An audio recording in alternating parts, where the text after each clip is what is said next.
Hello there and welcome to Life Beyond Scene, where history slows down, questions become softer, and the past is allowed to step into the room without too much noise. Tonight, we are setting out across the Atlantic, not on a modern ship with bright screens, steady engines and satellite maps, but on a great ocean liner from another age, when crossing the sea still felt like a small act of courage, and when a ship could be so large, so polished, and so admired that people spoke of it almost as if it were a city with funnels. Our story tonight is about the Lusitania, a name that still carries a strange weight, even after more than a century. It sounds elegant at first, doesn't it? Lusitania. Smooth, formal, almost musical. The sort of name you might expect to see printed on a fine ticket tucked into the pocket of a wool coat, or painted in gold letters on the side of a ship waiting at the dock. But behind that name is one of the most debated maritime disasters of the 20th century. A passenger liner, a German submarine, a war that was already tearing Europe apart, a newspaper warning that many people saw and still boarded anyway, and an explosion that has never fully stopped raising questions. What really happened to the Lusitania? That question is not as simple as it may seem. At first, it sounds like a matter of record. A ship was sailing from New York to Liverpool. A German U-boat fired a torpedo. The ship sank off the coast of Ireland on May 7th, 1915. Many passengers and crew died. The world was shocked. Those facts are not small, and they are not uncertain in their broad shape. But history often has a way of placing a calm-looking lid over a very crowded box. Lift it gently, and out come shipping routes, naval orders, diplomatic messages, ammunition manifests, newspaper notices, survivor memories, government inquiries, propaganda posters, and more than a few theories that have clung to the story like barnacles to a hull. So tonight, we will not rush toward the explosion. We will not treat the Lusitania as just a famous sinking, or as a quick stepping stone on the way to America entering the First World War. We will take our time. We will look at the ship before it became a tragedy. We will look at the world it sailed through. We will stand for a while on the dock in New York with passengers arriving in fine hats and heavy coats, and with war news sitting uneasily in the morning papers. We will follow the liner across the ocean, through fog, routine, confidence, worry, and the strange calm that sometimes settles over people who are moving toward danger without quite believing it will reach them. Before we go any farther, I would love to know where you're listening from tonight. Are you near the sea, perhaps within reach of gulls and harbour lights? Are you far inland, where the ocean feels like an idea rather than a place? And if you are settling in at the end of a long day, what time is it where you are? It is a fitting question for this story, because the Lusitania was a ship of schedules, departure times, meal times, watch times, wireless messages, tide times, naval warnings, and finally those terrible 18 minutes when a great liner became a race between water, steel, lifeboats, and human breath. If you find this kind of slow history soothing, or if you enjoy drifting through the past while the night gets quieter around you, I would be grateful if you gave the video a like and subscribed. It helps this little corner of calm reach others who may enjoy careful stories, soft explanations, and the occasional historical detail that makes you sit up slightly and say, wait, they did what? And then, ideally, settle back down again. Now, make yourself comfortable. Let the room become still if it can. Let the day loosen its grip. We're going back to the spring of 1915, to a world that still had grand hotels, handwritten letters, polished brass, smoking rooms, deck chairs, and a deep faith in the power of engineering. But it was also a world at war, a war of trenches, blockades, submarines, secret cargo, and decisions made in offices far away from the people who would pay for them. The Lusitania was not an ordinary ship. She belonged to Cunard, one of the great names in Atlantic travel, and she had been built in the age when ocean liners were symbols of national pride as much as transportation. These ships did not merely move people from one continent to another. They displayed power. They advertised speed. They suggested that a country with the right shipyards, the right engines, and the right ambition could master distance itself, or at least make it arrive in time for dinner. When the Lusitania first entered service in 1907, she was among the fastest and most impressive passenger liners in the world. She and her sister ship, the Mauretania, were built partly in response to competition from German liners that had been winning the race for speed and prestige across the North Atlantic. It may seem odd now, the idea of nations quietly competing over who could carry wealthy passengers across the ocean with the most speed and upholstery. But before air travel, the Atlantic liner was a stage on which empires liked to be seen. A fast liner was not just a ship, it was a moving advertisement with boilers. The Lusitania had 4 tall funnels, a graceful hull, and engines powerful enough to push her across the Atlantic at remarkable speed for her time. She carried first-class passengers in a world of carved wood, dining rooms, lounges, and the sort of service that made travel feel less like endurance and more like a floating social season. But she also carried second-class and third-class passengers, people travelling for work, family, migration, business, duty, hope, or necessity. Hope. The ocean liner was grand at the top, practical below, and human everywhere. That is one of the things worth remembering before we go deeper into the politics and controversy. The Lusitania was not only a symbol, she was crowded with individual lives. People had tickets, trunks, letters, worries, jokes, children to watch, meals to eat, and plans waiting at the other end. Some were famous, some were wealthy, some were ordinary people whose names would never have entered history if they had not stepped aboard that ship. A disaster can become so large in public memory that the people inside it start to blur into a number. But every number was a person who had put on shoes that morning, made small decisions, and expected tomorrow to arrive in the usual way.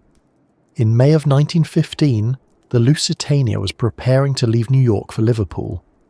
The First World War had been raging since the summer before. Britain and Germany were enemies. The seas around the British Isles had become dangerous. Germany had declared the waters around Britain and Ireland a war zone, and German submarines were changing the rules of naval warfare in a way that many civilians still did not fully understand. For centuries, ships at sea had lived by certain expectations, even in war. A merchant ship might be stopped and searched.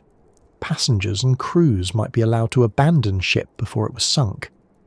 There were rules, or at least there had been rules people liked to believe in. Submarines made those older customs harder to follow. A U-boat was small, cramped, fragile compared with the surface ships it hunted, and often vulnerable if it surfaced near a target. To stop a ship politely, give warning, inspect cargo, and wait while people took to lifeboats could be very dangerous for the submarine crew. This did not make the sinking of passenger ships acceptable to the people who lost loved ones. It did not remove the moral shock, but it helps explain the new and frightening logic of the war at sea. The submarine did not fit comfortably inside the old rules. It brought stealth into a world that had once expected flags, signals, and visible warning. And so, the Lusitania became part of a much larger struggle. Britain used its navy to blockade Germany, trying to cut off supplies. Germany used submarines to strike back at ships heading to Britain. Neutral countries, especially the United States, found themselves pulled emotionally and economically toward the conflict even before they entered it. American passengers still crossed the Atlantic. American goods still moved. American newspapers reported the war daily. The ocean was no longer just a route. It was a contested space, and every ship moving through it carried more meaning than its passengers may have wanted. Then came the warning. On the morning the Lusitania was due to sail from New York, notices appeared in American newspapers from the Imperial German Embassy. The warning reminded travellers that a state of war existed between Germany and Great Britain, and that vessels flying the British flag, or those of Britain's allies, were liable to destruction in the waters around the British Isles. Travellers sailing in that war zone, it said in plain effect, did so at their own risk. It is one of the most chilling details in the whole story, not because warnings were unknown, but because this one appeared so close to the Lusitania's own sailing notice. Imagine opening the newspaper over breakfast. There is the advertisement for a luxurious crossing, the promise of passage across the Atlantic, the familiar confidence of a great shipping company. And near it, a warning from a foreign embassy telling passengers that the journey may place them in danger. It is the sort of thing that would make anyone pause with a cup halfway to the mouth. And yet the ship sailed. That may seem unbelievable from a distance. From the comfort of hindsight, people often sound very confident. We say, "I would never have boarded." We say, "Surely they knew." We say, "How could anyone ignore a warning like that?" But people in the moment rarely live inside the clean certainty that history later gives us. Many passengers had reasons to go. Some believed the Germans would never attack a major passenger liner carrying civilians, especially with Americans on board. Some trusted the Lusitania's speed. Some trusted Cunard. Some trusted the British Navy. Some may have read the warning and dismissed it as intimidation. Some may have been worried but went anyway, because life is often made of obligations that do not vanish simply because danger has been announced. There was also the reputation of the ship herself. The Lusitania was fast, very fast, faster than many submarines could manage on the surface, and certainly faster than a submerged U-boat for any sustained distance. There was comfort in that. Speed can feel like safety. Anyone who has ever crossed a road too quickly in the rain knows the tiny foolish confidence of believing that moving fast enough makes danger less interested in you. The Lusitania's speed had protected her before, or so many believed. A torpedo had to be fired from the right position, at the right distance, with the right timing. The Atlantic was huge, the Irish coast was busy. The idea that one submarine could find one liner at just the right moment may have seemed possible, yes, but not likely enough to stop a voyage. Still, the mood aboard cannot have been entirely carefree. The war was not a rumour. It was printed in newspapers, discussed in drawing rooms, argued over in offices, and felt in the prices of goods, the movement of ships, and the letters crossing the sea. The Lusitania carried civilians, but she was sailing into a world where civilian life and war were no longer neatly separated. That is one of the uncomfortable truths of this story. Modern war had begun to reach beyond battlefields and uniforms. It moved into factories, shipping lanes, insurance policies, food supplies, passenger lists, and private grief. The Lusitania left New York on May 1st, 1915. From the pier, she would have looked magnificent, steady, and almost impossible to harm. There is something about large ships that deceives the eye. Their size suggests permanence. Their decks, windows, ropes, lifeboats, and funnels all seem to say that humans have planned carefully and accounted for the sea. But the ocean has never been impressed by size alone, and war even less so. For the first days of the crossing, life on board continued in many of the old familiar patterns. Meals were served, passengers walked the decks, children played, conversations rose and fell. The ship's engines worked below, steady and immense, driving her eastward. Some passengers may have discussed the warning, others may have avoided the subject. There may have been nervous jokes because human beings are very good at making jokes near the edge of fear. It is one of our more useful design flaws. Outside the ship, the Atlantic stretched wide and cold. Wireless messages moved invisibly through the air. War news travelled faster than ships. Somewhere beneath the surface, German submarines were hunting. One of them, U-20, commanded by Walter Schwieger, had already been operating near the British Isles. Its voyage would intersect with the Lusitania's in a way that turned a scheduled arrival into a disaster remembered around the world. But before that moment, before the torpedo track, before the sudden shock near the starboard bow, before the second explosion that survivors would describe and investigators would debate for generations, there was still the ordinary life of a ship nearing home. That is the part we should not skip. The Lusitania was close to the end of her voyage. Ireland was near. Liverpool was the destination. People were beginning to think in practical terms: packing, arrival, letters, trains, family waiting on shore. The crossing was almost finished, and that almost is one of the cruelest words in the story.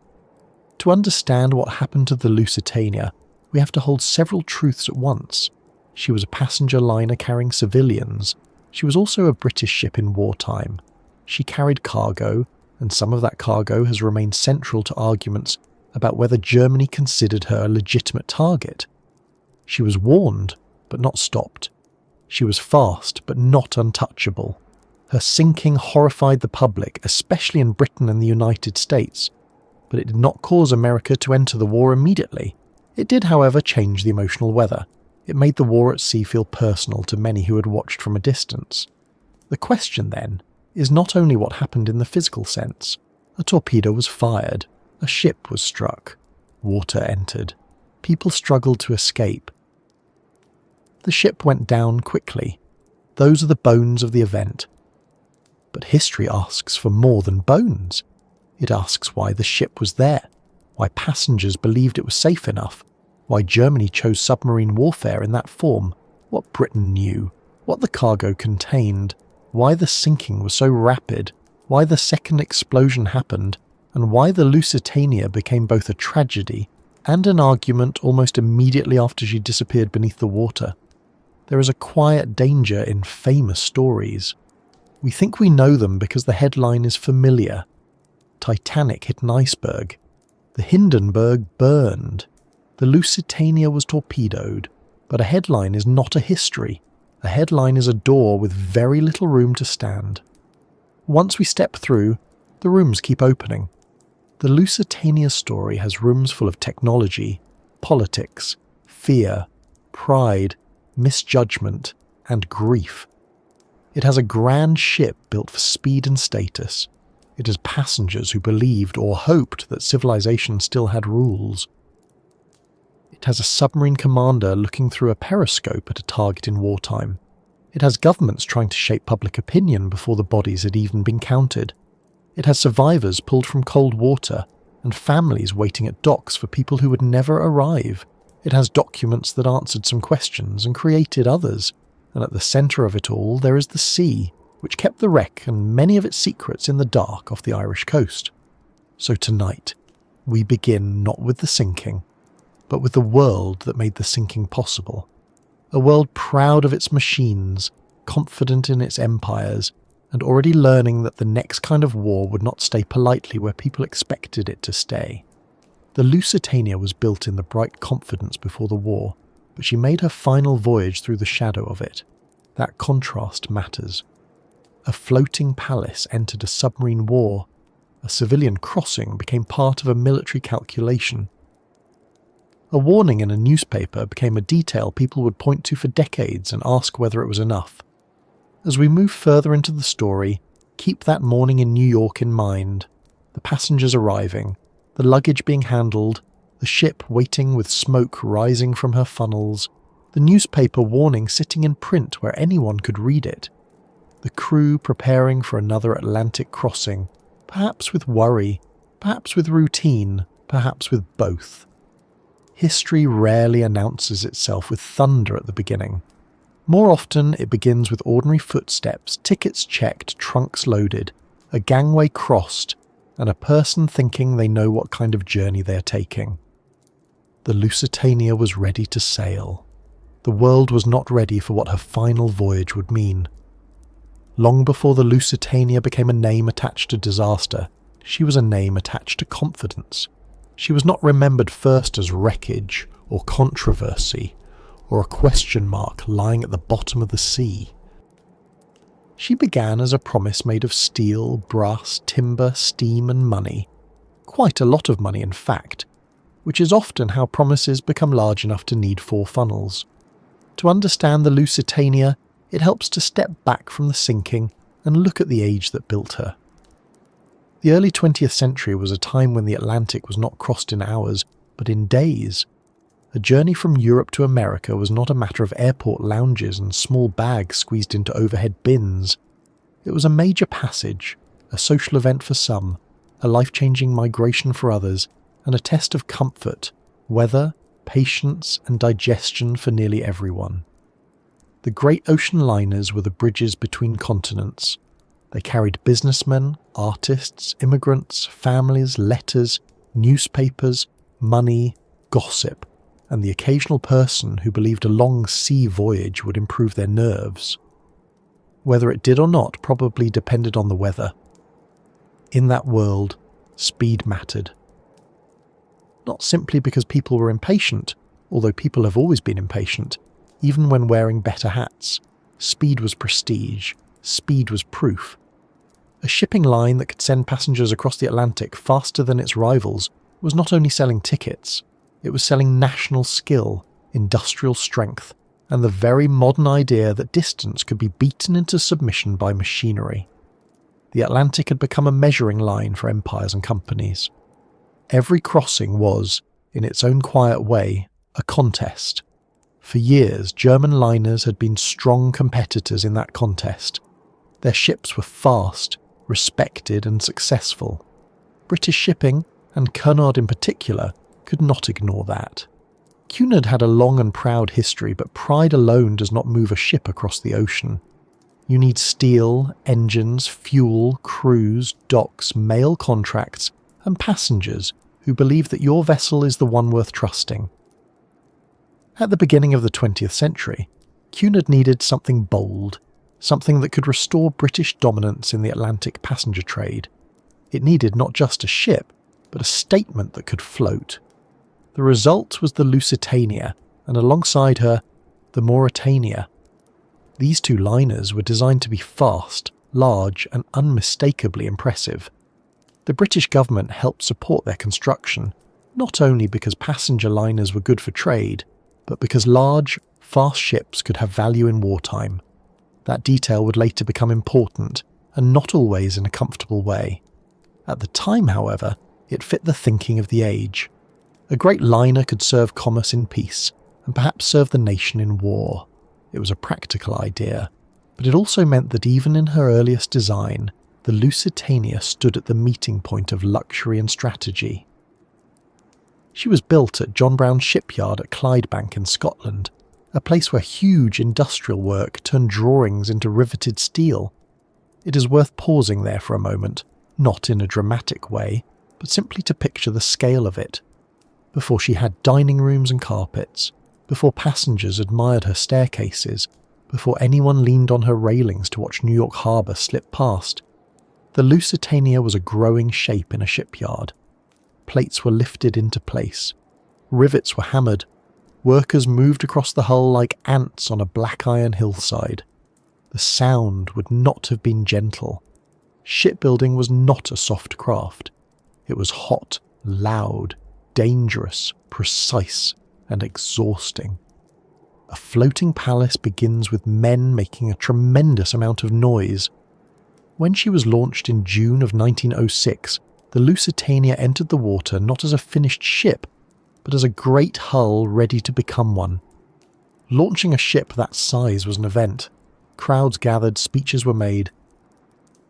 The ship slid down toward the river, enormous and graceful in the way only very heavy things can be graceful when gravity is doing most of the work. Once afloat, she still needed fitting out, testing, finishing and refining. A liner was not simply built and then sent off like a bicycle from a shop. She had to be completed from the inside out, with systems, cabins, public rooms, machinery, furniture, fittings, and all the many practical details that make a ship livable instead of merely impressive. By the time she entered service in 1907, the Lusitania was one of the largest passenger ships in the world. Her size alone would have made her notable, but size was not the only point. She was built for speed. Her steam turbines were a major part of her identity. These engines were powerful, modern, and capable of driving the ship across the Atlantic at speeds that made older liners seem almost leisurely by comparison. For passengers, that meant a shorter journey. For Cunard, it meant headlines. For Britain, it meant pride. For the stokers deep below, it meant coal, heat, sweat, and a working life that was rather less glamorous than the first-class lounge. That is one of the useful truths about ocean liners. They were divided worlds. Above, you had polished surfaces, folded napkins, promenades, music, tea, conversation, and people dressed for dinner as if the Atlantic itself had requested formal attire. Below, you had the engine rooms and boiler rooms, where the ship's elegance depended on hard labour. The Lusitania's speed was not produced by magic, or by the refined confidence of people strolling along the decks. It was produced by machinery and the men who fed it, maintained it, watched it, and trusted it not to fail at a very inconvenient moment. Her 4 funnels became part of her visual identity. They rose above her decks like tall black and red markers of power and status. In the liner age, funnels were not just practical features. They were branding, silhouette, and confidence all in one. People could recognise a ship from a distance by the number and arrangement of her funnels. 4 funnels gave an ocean liner a particular look of authority. It suggested speed and strength, even when one did not know what was happening below. Of course, funnels did not guarantee safety, comfort, or punctual arrival, but they did make a ship look as though it had very serious intentions. Inside, the Lusitania offered the kind of comfort that turned sea travel into theatre. First-class passengers could enjoy large public rooms, decorated spaces, dining saloons, lounges and cabins designed to soften the fact that they were crossing a cold and changeable ocean in a steel vessel driven by burning coal. The interiors were meant to reassure. They told passengers that the ship was not merely strong, but civilized. This mattered. The sea was old, unpredictable, and indifferent. A grand staircase, a well-set table, a reading room, and a smoking room gave people the feeling that human order had been successfully installed on top of nature's uncertainty.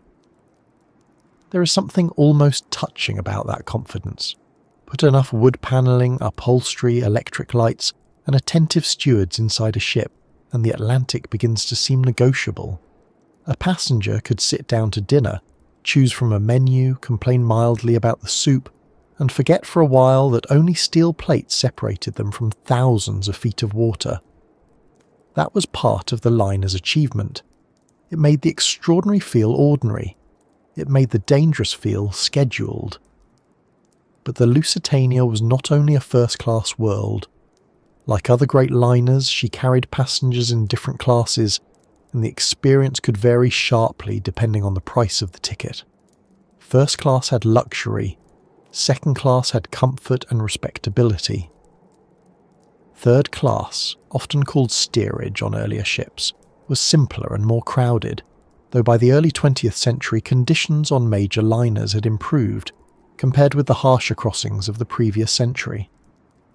Many third-class passengers were migrants, workers, families, or people travelling with savings carefully gathered over years. Their reasons for crossing were often more urgent than leisurely. To them, the ship was not a holiday setting, it was a means of reaching a different life. So when we picture the Lusitania, we should not picture only wealthy passengers in fine clothing. They were there, certainly, and their names often drew attention in newspapers. But the ship also held waiters, firemen, trimmers, cooks, engineers, sailors, cleaners, officers, mothers, children, clerks, nurses, merchants, and people whose luggage contained nearly everything they owned. A liner was a social map in motion. It showed the divisions of the world that built it, deck by deck and ticket by ticket. The crew formed another world again. A ship like the Lusitania required hundreds of workers to keep her moving, clean, fed, steered, supplied, and orderly. The captain and officers were visible symbols of command, but most labour was less visible. Stewards handled passenger needs. Cooks and kitchen staff prepared meals at a scale that would make an ordinary household simply sit down and give up. Engineers monitored machinery. Firemen and trimmers worked with coal, feeding the boilers and moving fuel where it was needed. Wireless operators handled messages that connected the ship to shore and to other vessels. Each person had a role, and together those roles made the ship seem effortless to passengers who never saw how effortful it really was. That effortless feeling was part of the design. The Lusitania was meant to inspire trust. Not in a loud way, not with speeches delivered at every meal, but through routine. Meals on time, decks cleaned, engines steady, officers calm, bells ringing, notices posted, lights glowing in the evening. The ship created a daily rhythm that made the Atlantic crossing feel manageable. People like rhythm when they're far from land. It tells them that someone is in charge, even if the sea has not signed the agreement. Her route between Liverpool, Queenstown and New York placed her in the centre of one of the world's great traffic lanes. Today, when we think of global connection, we may think of fibre optic cables, aircraft routes, and tiny messages crossing the planet in less time than it takes to blink. In the Lusitania's world, connection had weight.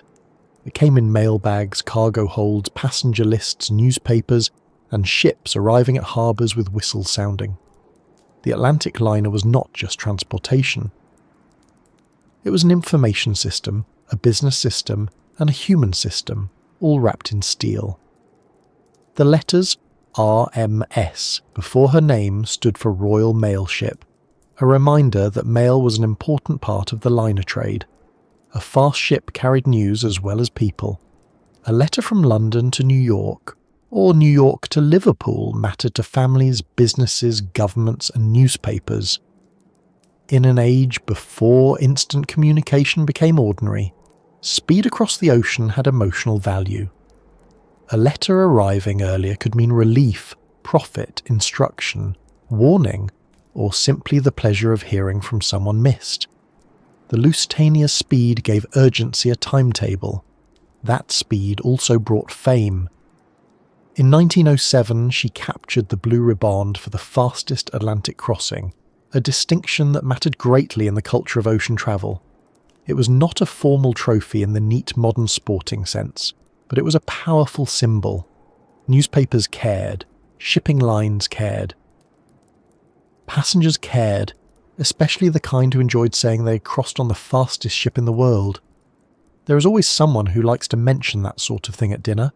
Still, speed carried costs. To drive a ship of that size so quickly required enormous amounts of fuel. Coal was not merely loaded and forgotten. It had to be stored, moved, shoveled, burned and managed. The great public rooms could remain calm because below them the ship was constantly consuming energy. The Lusitania was, in a very real sense, a machine for turning coal into time saved. That sounds efficient until you remember the men doing the turning. In peacetime, this made her a marvel. In wartime, it would make her complicated. A ship that burned so much coal might be too costly to use as an armed cruiser, even if she had been designed with possible naval service in mind. A fast liner could be useful, but she was not automatically practical as a warship. War has a way of making glamour answer dull questions.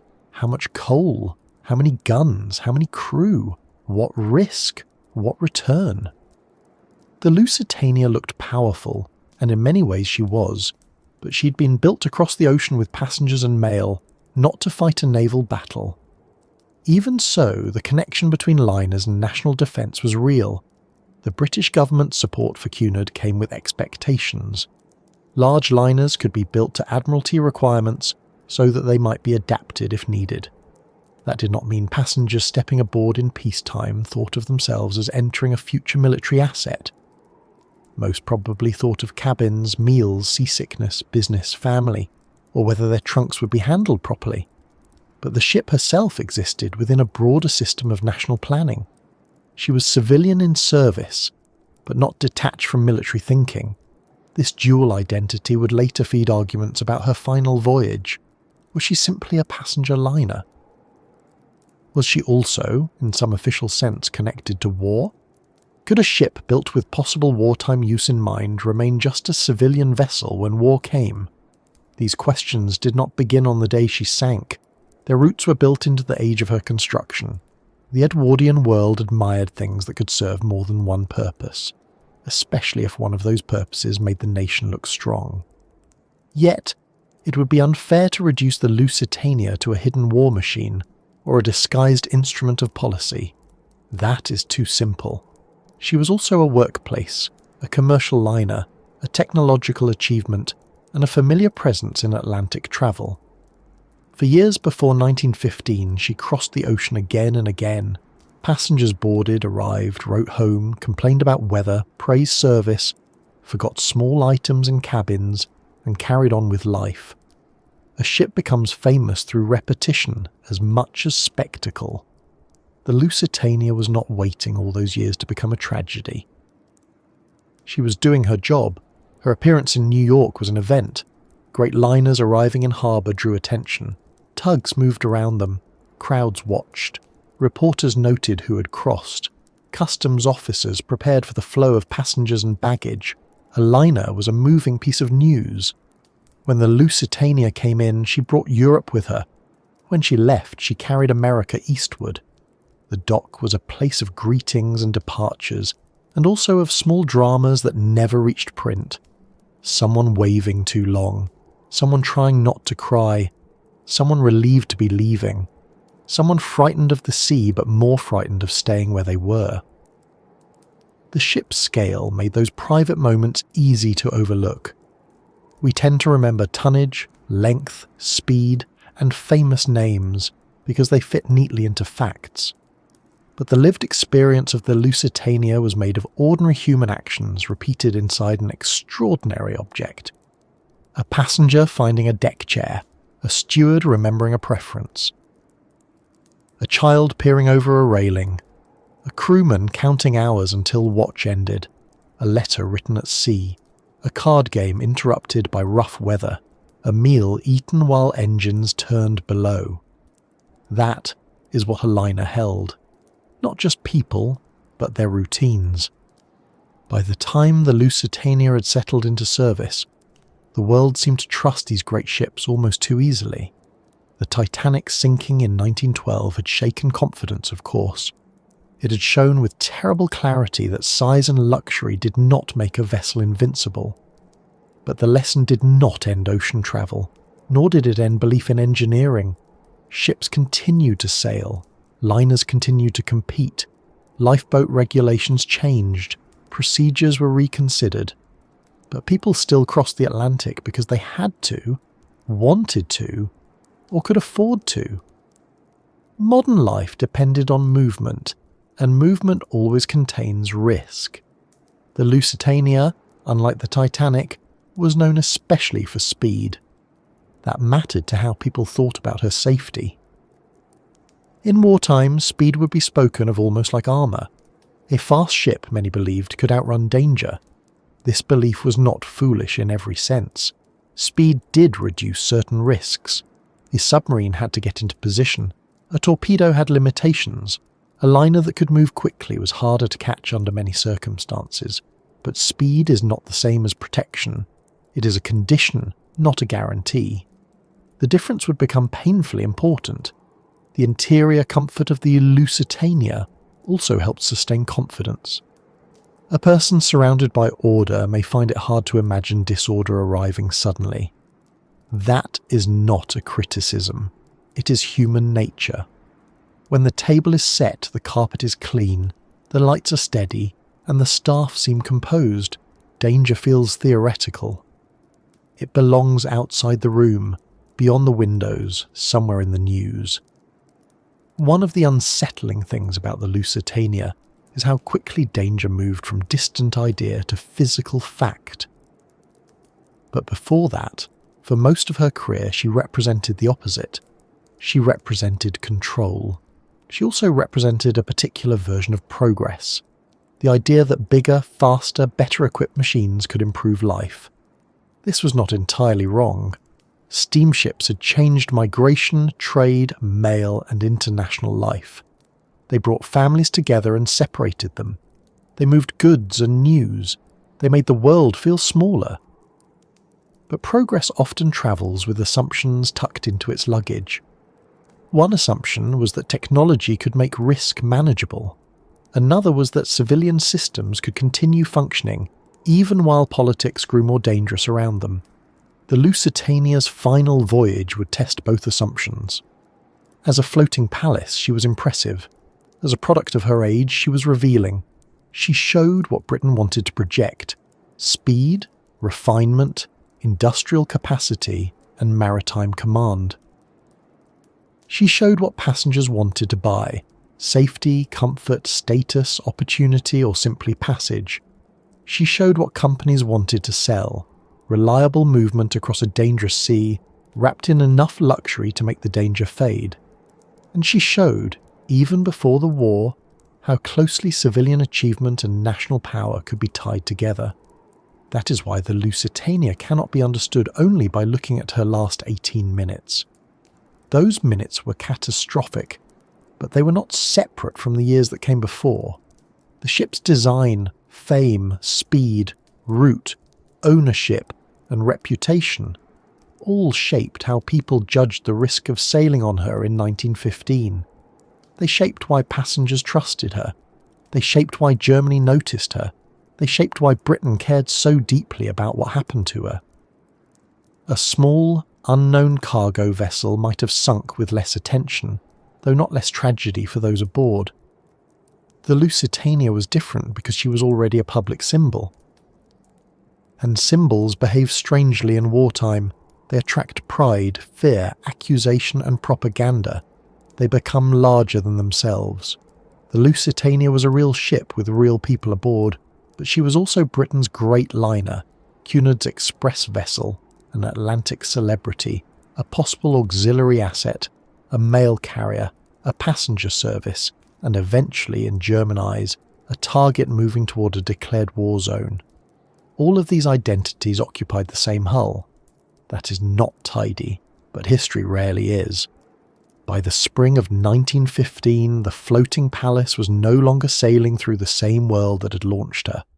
The carpets, dining rooms, funnels, engines, and routines were still there. Passengers could still sit down to meals. Stewards could still answer bells. Officers could still study charts. The ship could still cut through the water with the familiar confidence of a liner that had done this many times before. But the Atlantic had changed around her. The old lanes of travel were now crossed by invisible lines of danger. The sea was still the sea, but beneath it moved a new kind of hunter, small, patient, and difficult to see until it was already too late. By the time the Lusitania prepared for her final eastbound crossing, the ocean she had crossed so many times was no longer simply a route between continents. It had become part of the battlefield. Not in the familiar way people imagine battlefields, with lines of soldiers, ruined villages, artillery and mud, but in a quieter and more unsettling way. The war had moved out across the water, into shipping lanes, harbour approaches, fog banks, and the dark space beneath the surface where a submarine could wait unseen. For passengers looking out from the decks of a great liner, the Atlantic may have seemed much the same as it always had. Water, wind, gulls near land, long grey stretches of open sea, and the regular beat of engines below. But war does not always change the appearance of a place before it changes the meaning of it. A lane that had once been commercial became strategic. A ship that had once been only a vessel became a question. A cargo hold became evidence. A flag became a warning. Even the sea itself, broad and indifferent, was slowly being divided into zones of danger, policy, and revenge. The First World War had begun in 1914 as a land war in the minds of many people, or at least that is how it is most often remembered. Trenches in France and Belgium, soldiers moving through mud, artillery fire, barbed wire, letters home.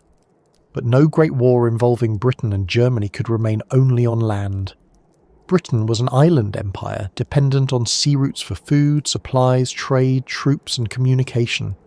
Germany, powerful on land and increasingly ambitious at sea, understood that Britain's strength depended heavily on what could move across water. If the sea could be controlled, pressured or disrupted, the war could be shaped without a single soldier crossing a trench. Britain had the stronger surface navy. That fact mattered enormously.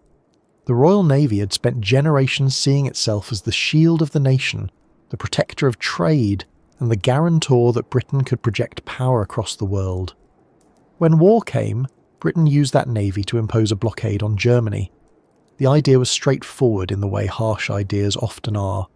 Stop goods from reaching Germany, limit imports, squeeze the economy, pressure the civilian population and the war machine at the same time. It was warfare by hunger, delay, paperwork, interception, and geography.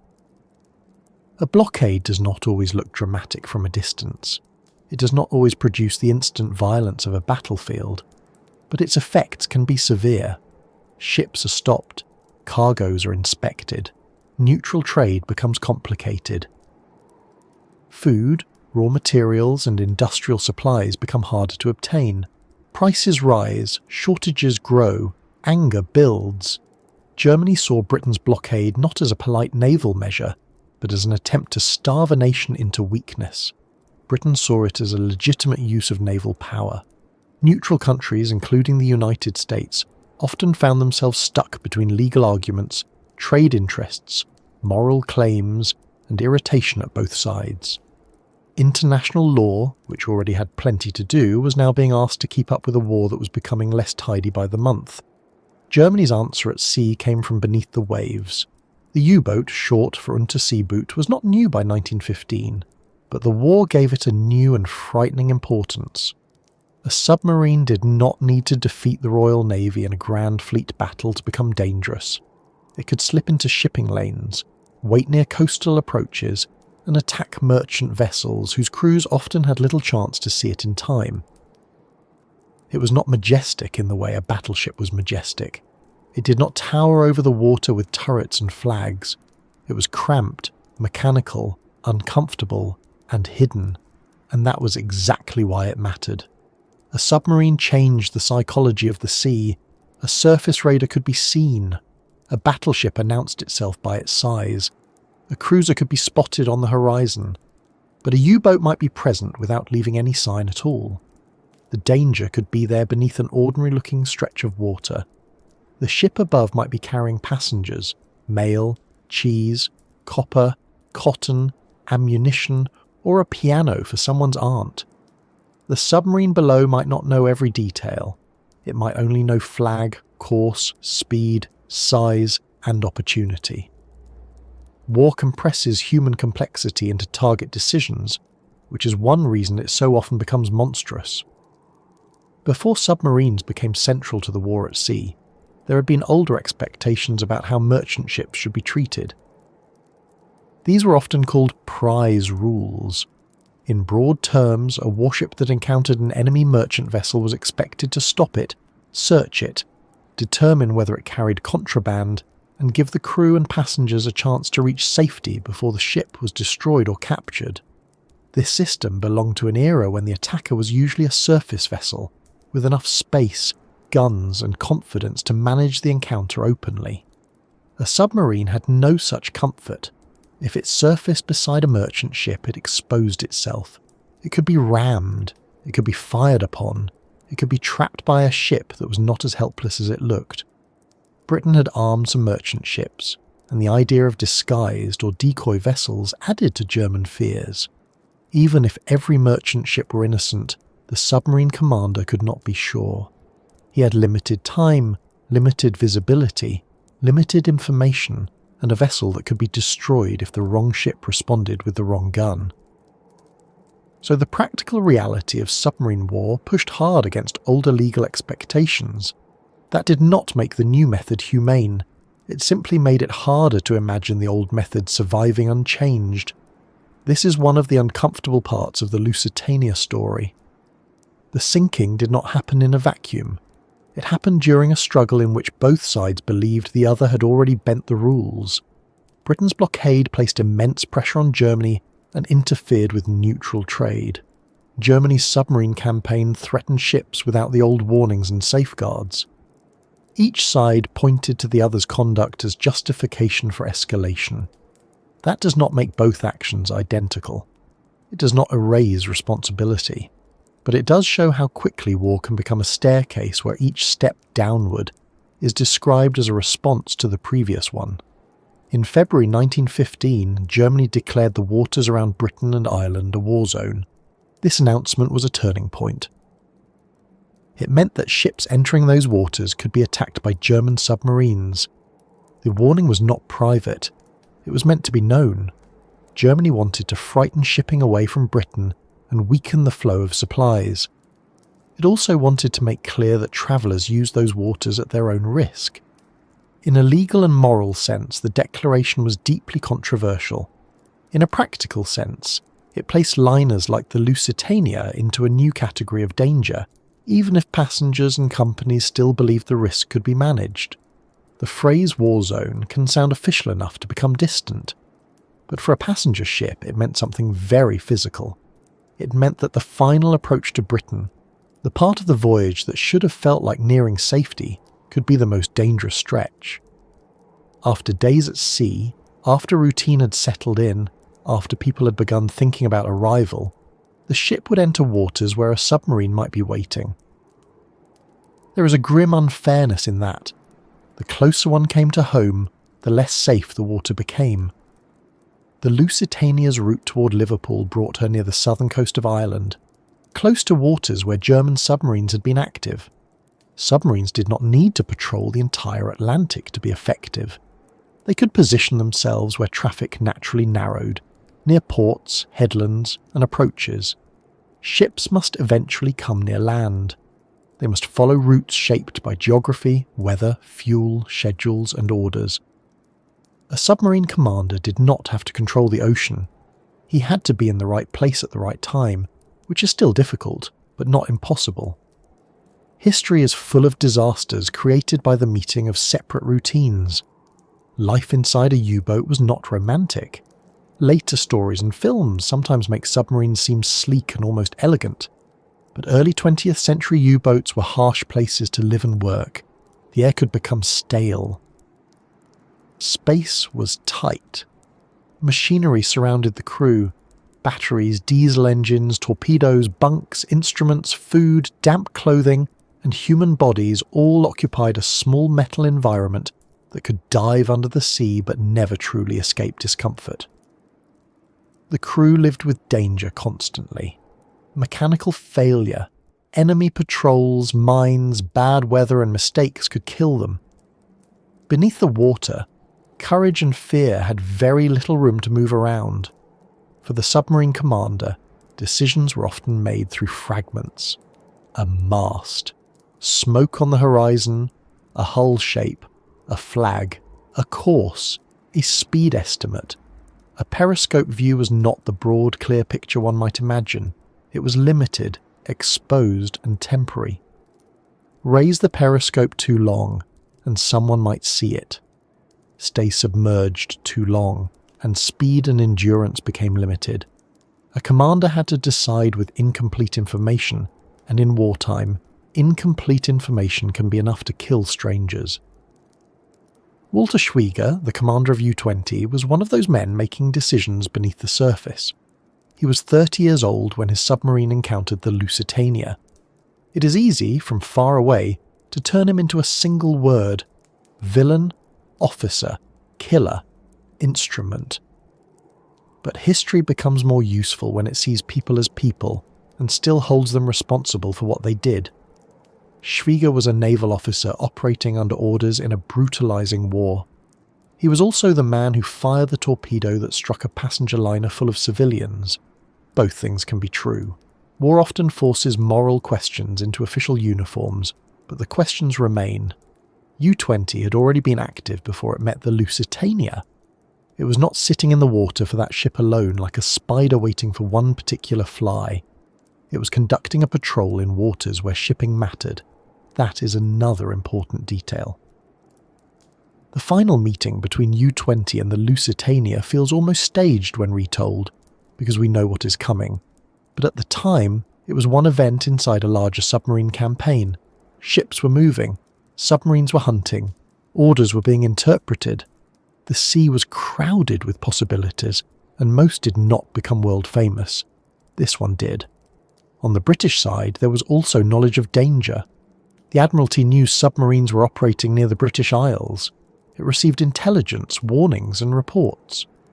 British officials understood that the waters the Lusitania was approaching were not safe in the old sense. But knowing danger exists and preventing a disaster are not the same task. The war at sea was full of imperfect information. Ships had schedules. Escorts were not always available. Instructions could be delayed, unclear, or based on changing assessments. Communications were not instant in the way modern people expect. Decisions moved through human systems, and human systems, even in wartime offices, have seams. The Lusitania's captain, William Thomas Turner, was experienced and respected. He had spent much of his life at sea and knew the Atlantic well, but he too was moving through a changed environment. A liner captain was responsible for a ship, passengers, crew, cargo, company expectations, admiralty instructions, weather, visibility, fuel, speed, and arrival. During war, more burdens were added. Avoid submarines, interpret warnings, consider zigzagging, watch for periscopes, maintain calm, protect passengers without alarming them. And do all of this aboard a huge vessel that could not simply turn or stop like a small boat in a pond. Command at sea can look serene from the promenade deck. On the bridge, it is a very different kind of quiet. One question often raised is why the Lusitania was not escorted. From a modern perspective, knowing what happened, an escort seems obvious. But the situation in 1915 was not so simple. Convoy systems were not yet fully adopted in the way they would be later. Warships were limited. The threat was real, but still being understood. There was also confidence, perhaps too much confidence, in the speed of large liners and in the difficulty a submarine would have in attacking one successfully. Mistakes are rarely made in total darkness. More often, they are made in dim light, where people can see enough to feel confident, but not enough to see the edge. The idea of zigzagging is another part of the story. Ships could make themselves harder targets by changing course at intervals, rather than holding a steady line. A steady course helps a submarine calculate a firing solution. A changing course complicates it, but zigzagging costs time and fuel, and it requires judgment about when danger is likely. It was not always practiced consistently. Later, after many losses, anti-submarine procedures became more developed. In 1915, the world was still learning how to live with the submarine as a strategic weapon. The Lusitania sailed during that dangerous period when lessons were being written in lives. The passengers, for their part, were not living inside Admiralty charts. They were aboard a great liner. They may have known about submarine warnings, but knowing and feeling are different things. A printed warning is one experience. Standing on a wide deck aboard one of the fastest ships afloat is another. Human beings are very good at placing danger into a mental cupboard marked unlikely, especially when everyone around them appears to be continuing normally. If the ship sails, if the crew works, if lunch is served, if people still stroll and talk, then perhaps the warning belongs to newspapers rather than life. This is not stupidity. It is how normalcy protects itself until it cannot. There was also politics in the passenger list. The Lusitania carried Americans, and the United States was still neutral. Many people believed that Germany would not dare sink a liner with American civilians aboard. That belief rested on assumptions about diplomacy, reputation, and restraint. Germany did not want the United States as an enemy. Surely then, a German submarine would avoid an act that might outrage American opinion. It was a reasonable thought, in the way many reasonable thoughts become tragic when placed against the machinery of war. The submarine commander looking through a periscope was not conducting a long diplomatic calculation with every passenger's nationality in mind. He saw an enemy liner in a declared war zone. Cargo made the matter more complicated. The Lusitania carried passengers, but she also carried goods, including war-related material. The exact meaning and importance of that cargo became one of the great disputes after the sinking. Germany argued that the ship was a legitimate target because it was carrying munitions and aiding Britain's war effort. Britain and many others emphasised that she was a passenger liner carrying civilians and that sinking her without warning was an outrage. Both arguments were shaped by fact, law, propaganda and grief. The cargo did not make the passengers vanish. The passengers did not make the cargo irrelevant. That is why the debate has lasted so long. This is a place where the story asks for careful handling. It is tempting to look for one clean answer that makes every other question disappear. Either the Lusitania was an innocent passenger ship, or she was a disguised war vessel. Either Germany committed a crime without context, or Britain cynically used civilians as cover. History rarely rewards such neatness. The Lusitania was a civilian liner carrying civilians. She was also a British ship sailing in wartime and carrying cargo that included military supplies. Germany's submarine policy was ruthless and dangerous to civilians. Britain's blockade and wartime shipping practices were also part of the pressure that shaped German decisions. None of this removes the human horror of what happened. It simply makes the causes more crowded. Beneath the waves, war had found a way to make civilian certainty fragile. That is one of the reasons the Lusitania remains so powerful as a story. It belongs to the moment when modern war reached into spaces that many people still thought of as protected. A passenger ticket no longer guaranteed distance from conflict. A dining saloon could be connected by policy and cargo and flag to naval strategy. A mother travelling with children could become part of a diplomatic crisis. A person who only wanted to cross the ocean could become, without choosing it, a participant in a war system. The sea has always carried risk. Storms, rocks, fire, collision, disease and mechanical failure were old companions of maritime travel. But the submarine added a different kind of fear. It was intentional. It hunted. It turned invisibility into power. A storm does not select a target. A U-boat does. That difference changed how people imagined safety at sea. The danger was no longer only nature or accident. It was another human being, hidden nearby, making a decision. By early May 1915, all of these pressures had gathered around the Lusitania, though no one aboard could see them all at once. The passengers saw a ship. The crew saw a voyage. Cunard saw a service to be completed. Britain saw maritime traffic under threat. Germany saw supplies reaching an enemy and a chance to strike at British lifelines. The United States saw its citizens still moving through a war it had not joined. Each viewpoint was partial. Each was real. Together they formed the narrow channel through which the Lusitania sailed. The phrase "beneath the waves" can make the danger sound remote, as if the war below was separate from the life above. It was not separate. It was only hidden. The submarine's presence reached upward before any torpedo was fired. It shaped routes, warnings, fears, policies, and newspaper notices. It affected how captains navigated and how governments argued. It turned the last stretch of an Atlantic voyage into a calculation no passenger could fully judge from a deck chair. And still, ships sailed. That may be the most human fact of all. Even in danger, systems continue. Mail must move. Business must continue. Families must travel. Crews must earn wages.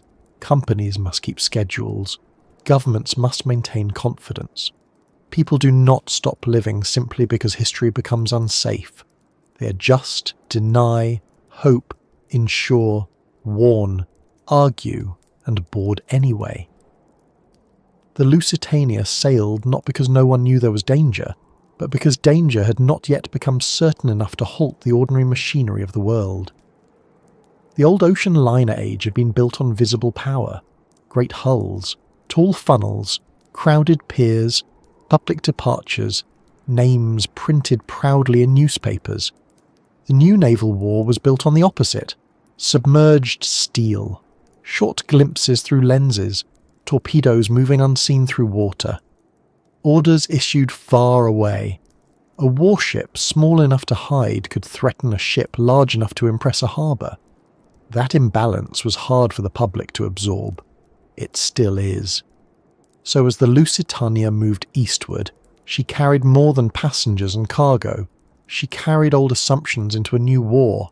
She carried the belief that speed could outrun danger, that passenger status still meant something, that neutral outrage might restrain an enemy, that the sea could remain a corridor even while nations fought over it. Some of those beliefs were partly reasonable. Some were already failing. All of them would be tested off the coast of Ireland, where the grand scale of the liner and the hidden scale of the submarine campaign would meet in one brief, violent moment. The ship was still moving through routine. The Atlantic still looked wide enough to protect her. But the war underneath had become patient, practical, and close. The danger did not arrive without an announcement. That is one of the details that makes the Lusitania story feel so strange from the very beginning. Before the ship left New York, before the passengers stepped aboard with trunks and tickets, before the band of ordinary movement carried them from pier to cabin to deck, there was already a warning printed in ink.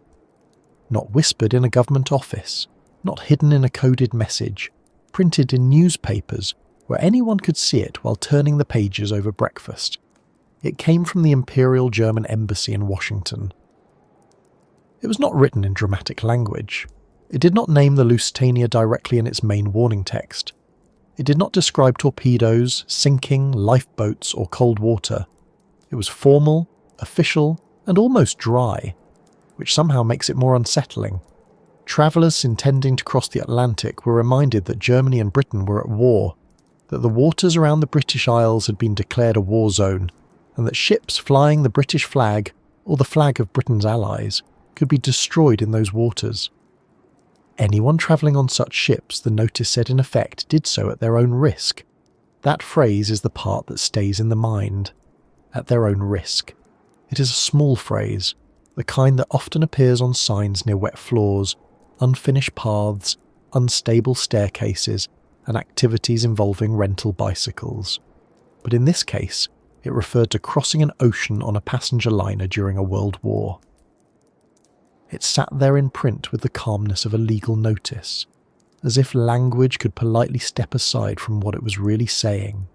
You may board, the ship may sail, the company may sell tickets, but if the sea becomes a battlefield, do not say you were not told.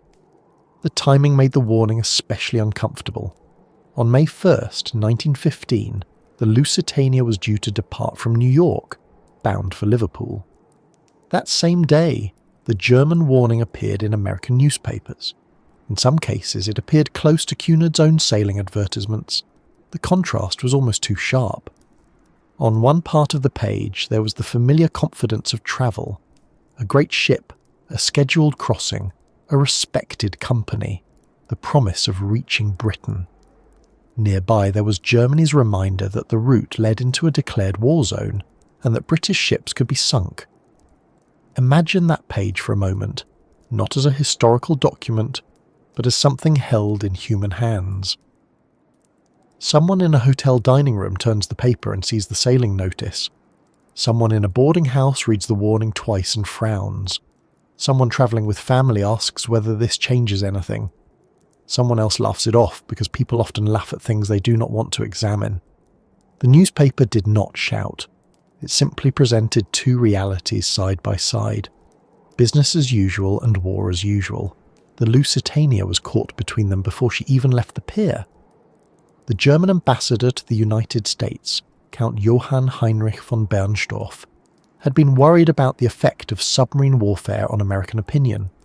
Germany wanted to pressure Britain, but it did not want to push the United States into the war. That was a delicate position, and not one Germany handled with much grace. The warning notice was meant partly as a legal and diplomatic protection. Germany could say it had warned travellers. It had announced the war zone. It had told people that ships under the British flag were at risk. From Berlin's point of view, the notice placed responsibility on passengers, shipping companies, and governments that continued to send ships through dangerous waters.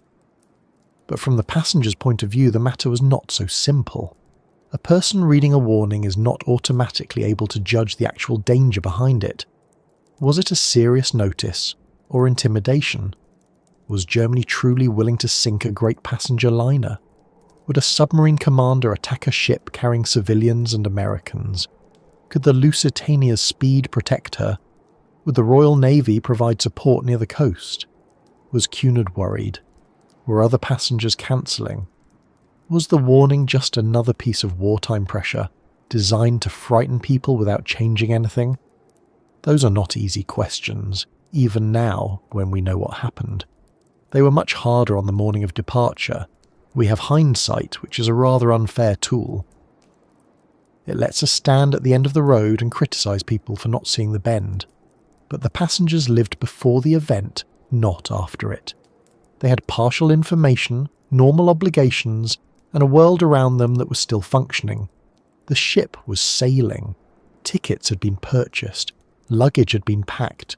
Families were waiting across the ocean. Businesses expected people to arrive. The pier was open. The crew was aboard. The captain was in command. The company had not cancelled. All of that sends its own message, and often a stronger one than a printed warning. There is a quiet power in normal procedure. When everything around you continues in an orderly way, danger becomes easier to treat as background noise. A warning in a newspaper can feel serious for a moment, then shrink beside the practical force of a scheduled departure. People had cabins assigned, they had farewell conversations to manage, they had children to settle, they had trunks to see loaded.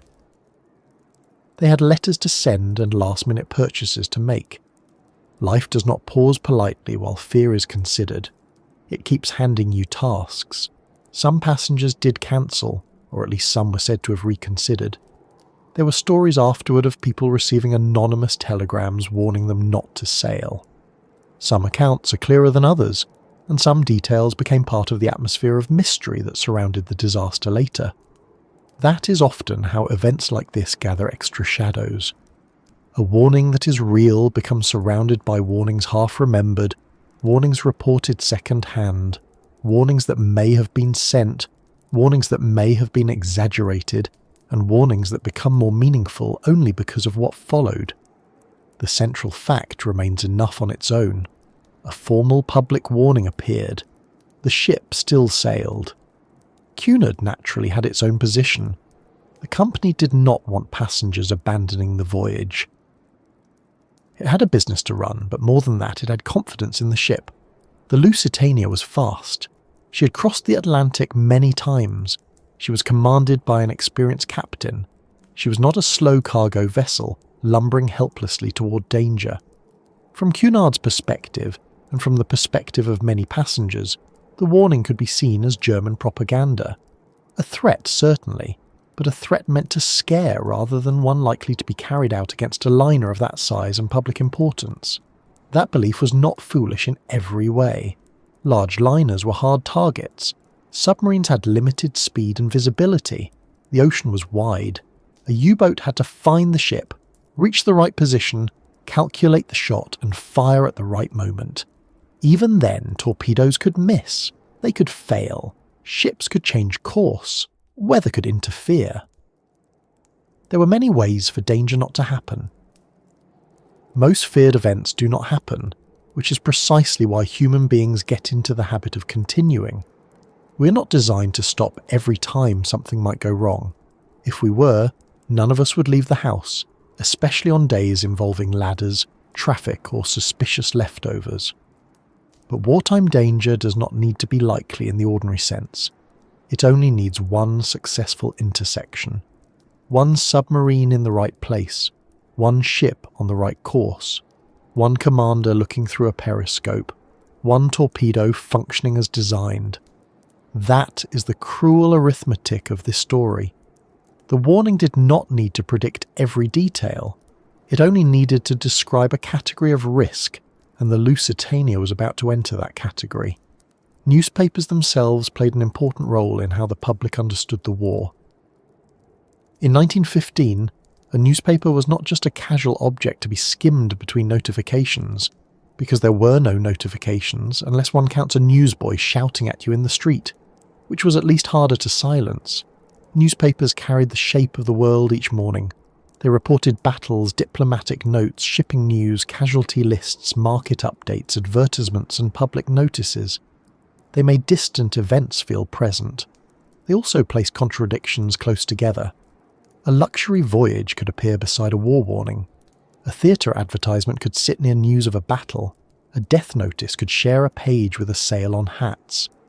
Life and catastrophe have always had to share space in print.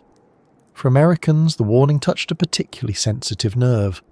The United States was still neutral. President Woodrow Wilson had urged neutrality not only in policy, but in spirit.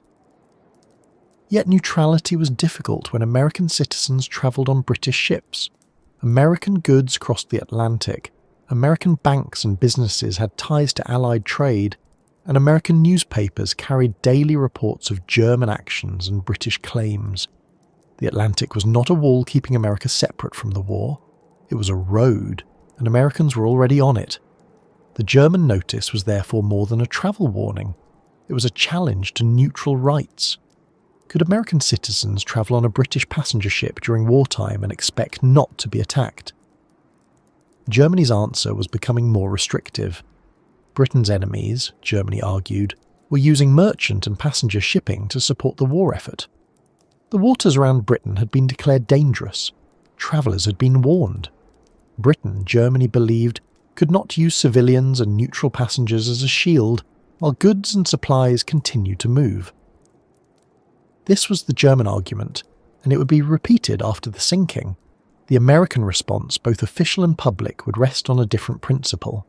Civilians, especially neutral civilians, should not be killed without warning on the high seas. Passenger ships should not be attacked in a way that gave people no chance to escape. A government could not simply print a notice in a newspaper and then claim it had solved the moral problem. A warning did not become a lifeboat. It did not become time to evacuate. It did not become a humane procedure. It was ink, and ink does not keep people afloat. This is why the warning remains so debated. Some have pointed to it as proof that passengers should have known better. Others see it as proof that Germany knew exactly how dangerous its submarine policy had become. Both interpretations contain part of the story, but neither should be allowed to flatten the people involved. The passengers were not props in a legal argument. They were individuals making decisions under uncertainty. Some may have been nervous, some may have been dismissive, some may have had no real awareness of the warning at all. Some may have read it and trusted that a great ship carrying civilians would still be spared. They were wrong, but being wrong about danger is not the same as deserving what follows. At Pier 54 in New York, the practical world continued. The Lusitania stood ready, large and familiar. Smoke rose from her funnels. Crew members handled the endless tasks that come before departure. Passengers arrived with baggage and farewells. Reporters watched. The ship was not empty or abandoned. The warning had not transformed the pier into a scene of panic. There was concern, yes, and curiosity, and perhaps more tension than an ordinary sailing. But the machinery of departure kept moving. One can picture conversations happening in small pockets. A husband reassuring a wife. A businessman insisting the Germans would never dare. A crewman saying the ship could outrun any submarine. A nervous traveller asking whether the notice was serious. A friend on the pier making a joke because serious goodbyes are uncomfortable. Someone pointing out that if the danger were truly severe, surely the authorities would stop the ship. That last assumption is especially human. We often believe that if something were truly unsafe, someone in charge would intervene. Sometimes they do, sometimes they do not. Sometimes the people in charge are also guessing. The warning also created a strange burden of responsibility. Once printed, it meant that everyone's decision could later be judged through it. Passengers who sailed could be described as reckless. Cunard could be described as overconfident. Germany could claim it had announced the danger. Britain could argue that the warning itself showed Germany's intention to threaten civilian life. After the disaster, the notice became evidence for different sides, each trying to make it serve a different meaning. But on the morning itself, it was not yet evidence. It was a piece of paper in a world still moving forward. There is something especially unsettling about warnings that are not acted upon. They create a line in the past that seems to glow once disaster comes. Why did no one stop? Why did no one turn back? Why did no one believe it enough? But history is crowded with warnings that were ignored because the danger sounded too extreme, too inconvenient, too politically complicated, too expensive, or simply too unlikely. People are very good at measuring risk against routine, and routine often wins. The fact that the Lusitania had crossed safely before mattered. The fact that many ships still moved mattered. The fact that great powers were expected to behave within some boundary mattered. The warning was serious, but the entire surrounding structure of normal life told people not to let it decide everything. The notice also exposed a deeper change in the modern world. In earlier times, danger at sea might come from weather, rocks, fire, or mechanical failure. Those dangers did not usually announce themselves in newspapers a week ahead of time. But submarine warfare created a political kind of danger, one that could be declared, printed, disputed, and then carried out by a machine hidden under the water. A person could read about the threat in New York and encounter it physically off island days later. The warning connected breakfast tables to torpedo rooms. That is a grimly modern connection. Still, the Lusitania's passengers did not board a symbol. They boarded a ship. That difference matters. Historians, governments, and later audiences can see the symbolic weight of the voyage because they know where it leads. The people walking up the gangway did not experience themselves as entering a famous event. They were going home, visiting relatives, returning to work, travelling for health, duty, curiosity, or necessity. The newspaper warning may have made the voyage feel tense, but it did not turn each passenger into a political actor. Ordinary people can be placed inside political events without ever choosing that role. The ship departed from New York in the early afternoon. As she pulled away, the city and pier began to recede. Those on shore saw a great liner beginning another crossing. Those aboard saw America slipping behind them. The warning remained behind too, in a sense, folded into newspapers, discussed in offices, perhaps remembered uneasily by some passengers as the ship moved east. The first hours of a voyage have their own distractions. Cabins to inspect, sea legs to find, decks to explore, people to meet, meals to anticipate. If anxiety was present, it had to share the ship with routine. For several days, that routine would do what routine does. It would soften fear. The ship would move steadily. The engines would keep their rhythm. The sea would be crossed mile by mile. People who had worried at departure might begin to relax. A warning feels less powerful when nothing happens immediately. Each safe day becomes an argument against fear. By the time danger is near, the mind may have already filed the warning away as another wartime noise. Yet the warning had not been false. It had not been empty. It had described the rules as Germany now intended to apply them, or at least the risks Germany was willing to impose. The waters near Britain and Ireland were not ordinary waters anymore. They were part of a campaign. The Lusitania was moving toward them with civilians aboard, cargo below, confidence above, and a printed notice trailing behind her like an unresolved question. That is why the newspaper warning deserves more than a passing mention. It was not merely a dramatic coincidence. It was a small public window into the larger conflict. It showed that Germany was prepared to treat the approaches to Britain as a war zone. It showed that civilian travel had become entangled with military strategy. It showed that neutral passengers were no longer safely outside the logic of the war. And it showed how difficult it is for people to respond wisely when the old world is still visible. But the new rules have already begun. By the time the Lusitania was at sea, the debate had already begun, though most passengers did not yet know they were part of it. Was the warning enough? Was it a threat? A legal shield? An act of intimidation? or a genuine attempt to prevent loss of life? Was Cunard irresponsible to sail? Were passengers reckless to board? Was Germany justified in targeting British ships in a declared war zone? Could a passenger liner carrying civilians ever be treated as a military target because of its flag, cargo, or destination? These questions would soon become louder, sharper, and more painful. For now, they were still contained in ink and conversation. The ship kept moving east, away from the printed page and toward the place where words would become action. The Lusitania left New York with the strange mixture of confidence and unease that belonged to the spring of 1915. She was not slipping away in secret.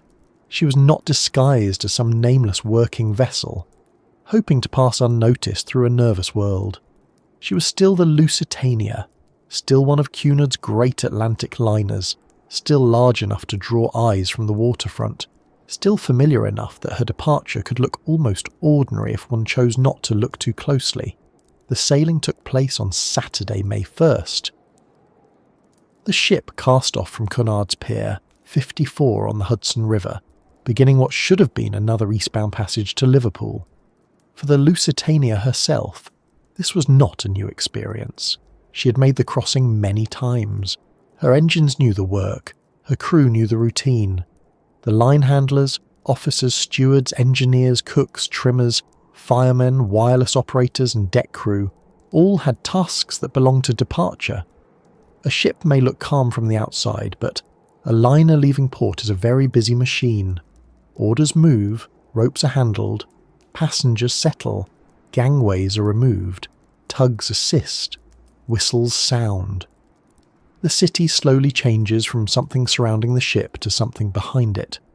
There had been a delay before sailing. Some passengers and crew had been transferred from another Cunard ship, the Cameronia, which had been requisitioned for war service. That meant the Lusitania's passenger list was not simply the result of people choosing her from the beginning. Some were on board because the war had already interfered with normal travel plans. The conflict had reached into ticket offices before it reached the ship at sea. Even the act of boarding this particular liner had, for some, been shaped by military needs far from the pier. War has a habit of rearranging ordinary plans first, and only later explaining itself. Once the final arrangements were complete, the Lusitania moved out into the harbour. New York, with its skyline, ferries, docks, warehouses, river traffic and crowds, began to fall away. For some aboard, the departure may have felt like relief. Goodbyes are tiring. Packing is tiring. Travel arrangements are tiring.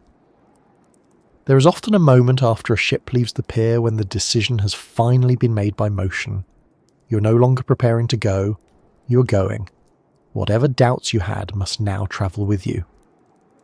The warning in the newspapers had not stopped the voyage. It had not emptied the ship.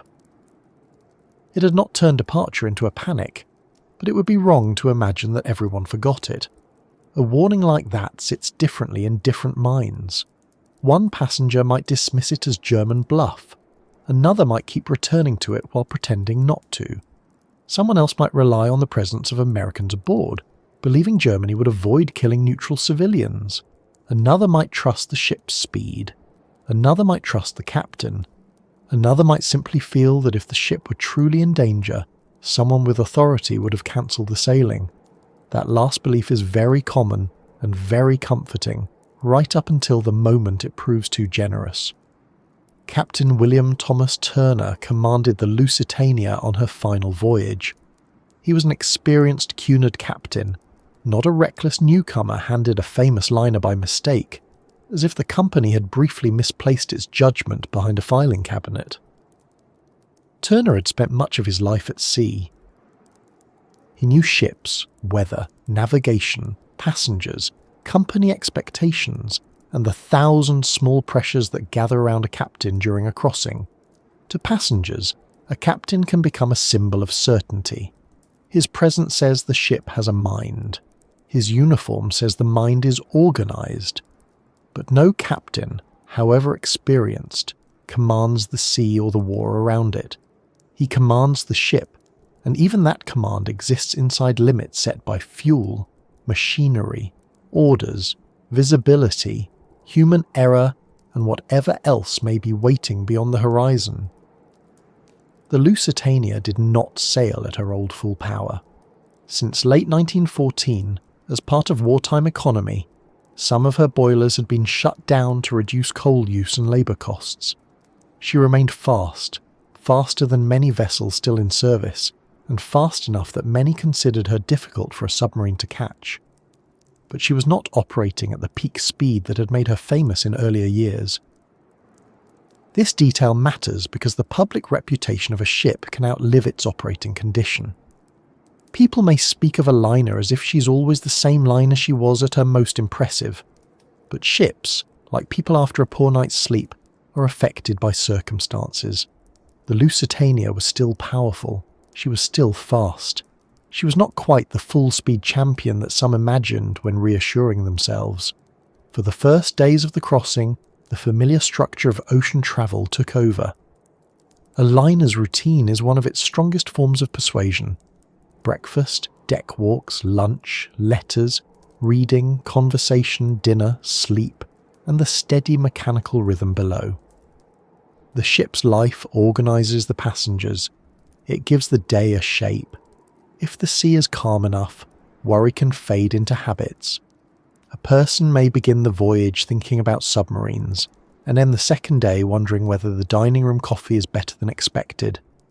This is not shallowness. It is simply the way people endure uncertainty.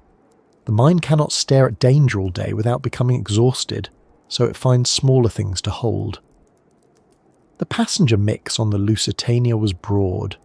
There were wealthy travellers, well-known figures, families, children, business people, servants, crew members, and ordinary passengers moving for reasons that range from urgent to personal to practical.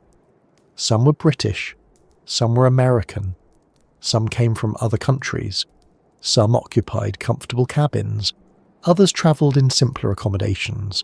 They were not all experiencing the same voyage, even though they were on the same ship.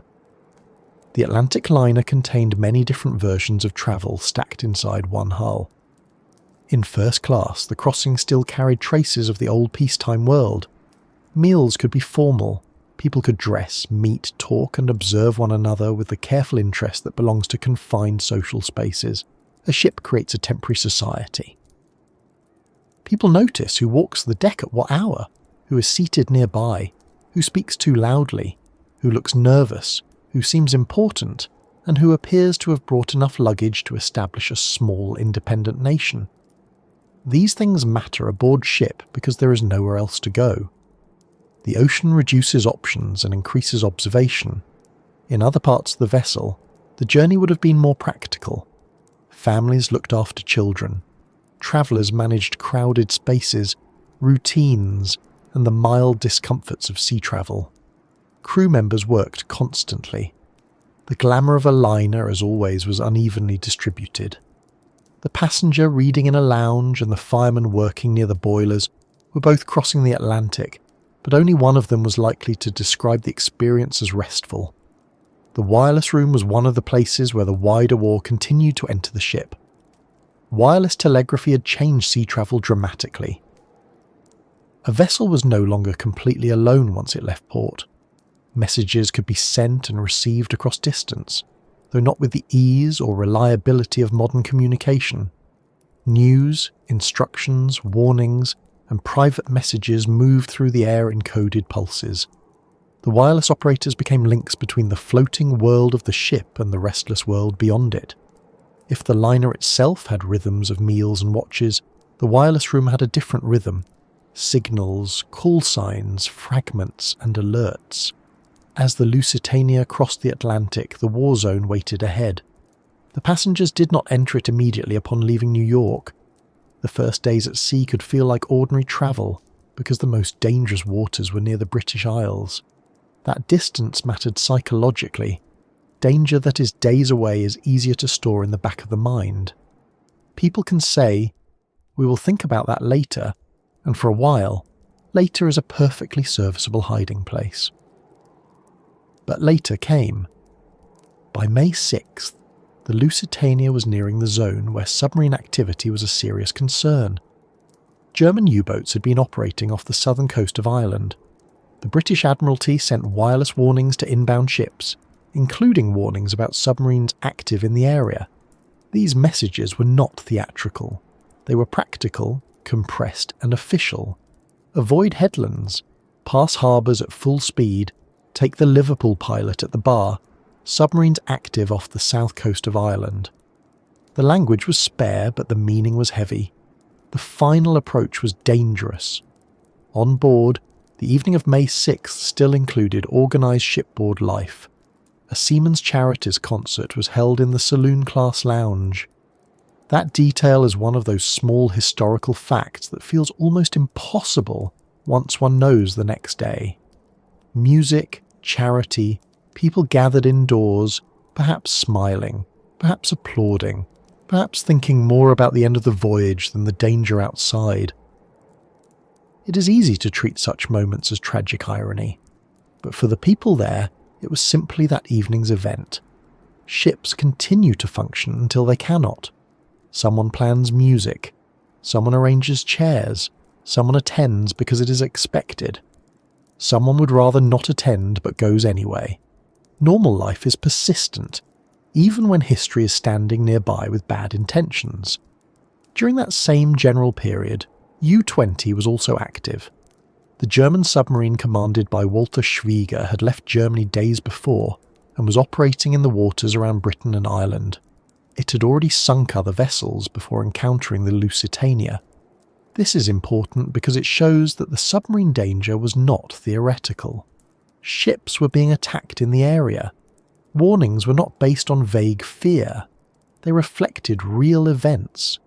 The sea ahead was not merely declared dangerous, it was actively dangerous. Still, a liner does not stop being a liner because danger exists. People slept. Crew watches changed. The ship moved onward. The engines worked through the night.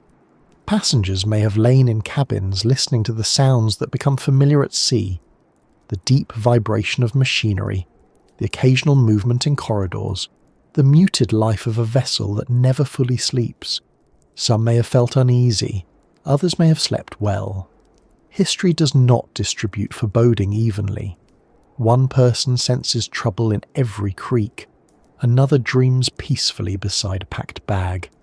The morning of May 7th began with fog.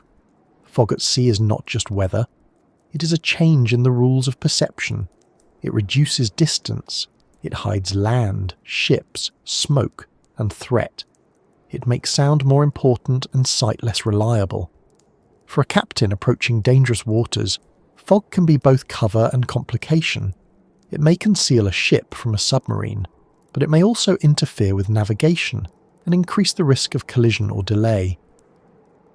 The Lusitania's foghorn sounded, a deep repeated warning moving out over the water. Some passengers reportedly found this unsettling because it seemed to announce the ship's presence. In ordinary conditions, a foghorn is safety. In submarine waters, even safety procedures can feel suspicious. Captain Turner reduced speed in the fog. That decision has been examined and argued over many times. It was not an absurd decision in itself. Reduced visibility often requires caution. Navigation near land demands care. But in hindsight, every choice becomes sharpened. Why slow down in a war zone? Why not maintain full speed? Why not zigzag? Why not stay farther from the coast? Why no escort? Hindsight lines these questions up neatly, like courtroom exhibits. At the time, Turner was balancing fog, position, arrival timing, Admiralty instructions, the need to make landfall and the practical handling of a huge ship. A large liner does not move through danger like a rabbit through grass. It has mass, momentum, schedule, and draft. Decisions take space. As the morning went on, extra lookouts were posted. Lifeboats had been swung out as a precaution, making them easier to launch if needed. These preparations suggest that the danger was being taken seriously, though not necessarily with the urgency that later observers might wish. There is a wide area between carelessness and perfect foresight, and most human action takes place somewhere in that uncomfortable middle. By late morning, the fog began to lift. The sea became clearer. Sunlight appeared. Visibility improved. The ship's speed was increased again. To passengers, this may have felt like relief. Fog carries unease. Clear weather can restore confidence. Land was near. The voyage was almost over. Liverpool was not far in the larger scale of an Atlantic crossing. People could think about arrival now with more seriousness. The end of a voyage creates its own mood. Bags are considered. Conversations shift toward plans on shore. People who met on board may exchange addresses or promises to write.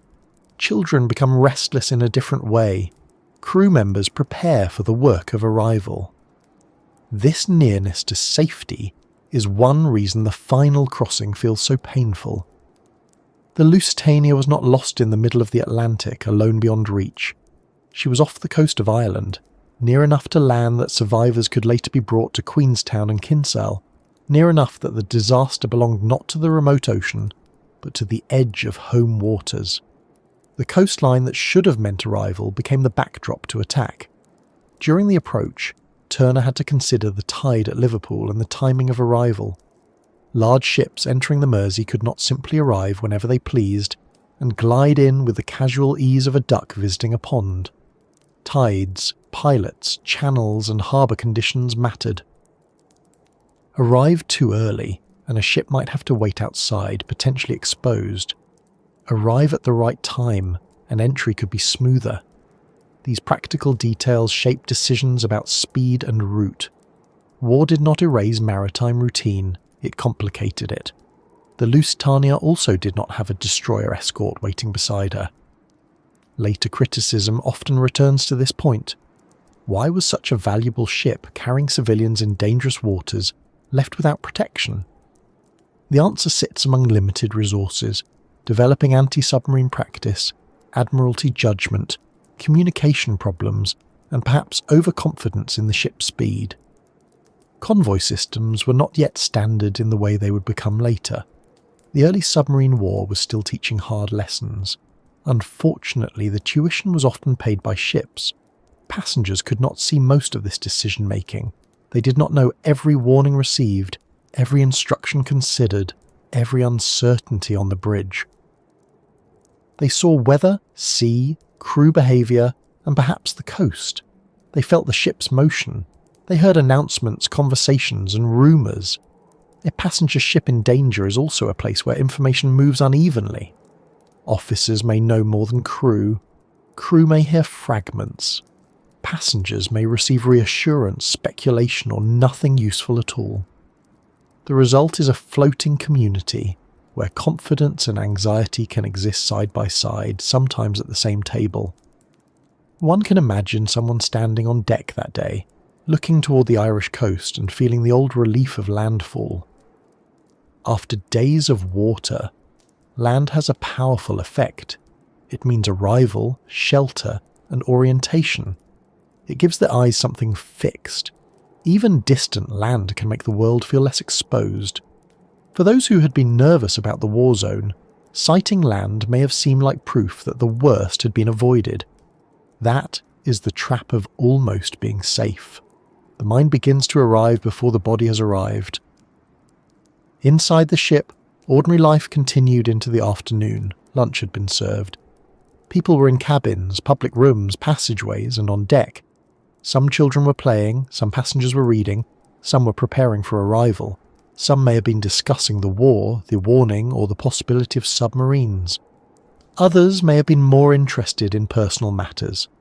A large ship contains all sorts of attention at once.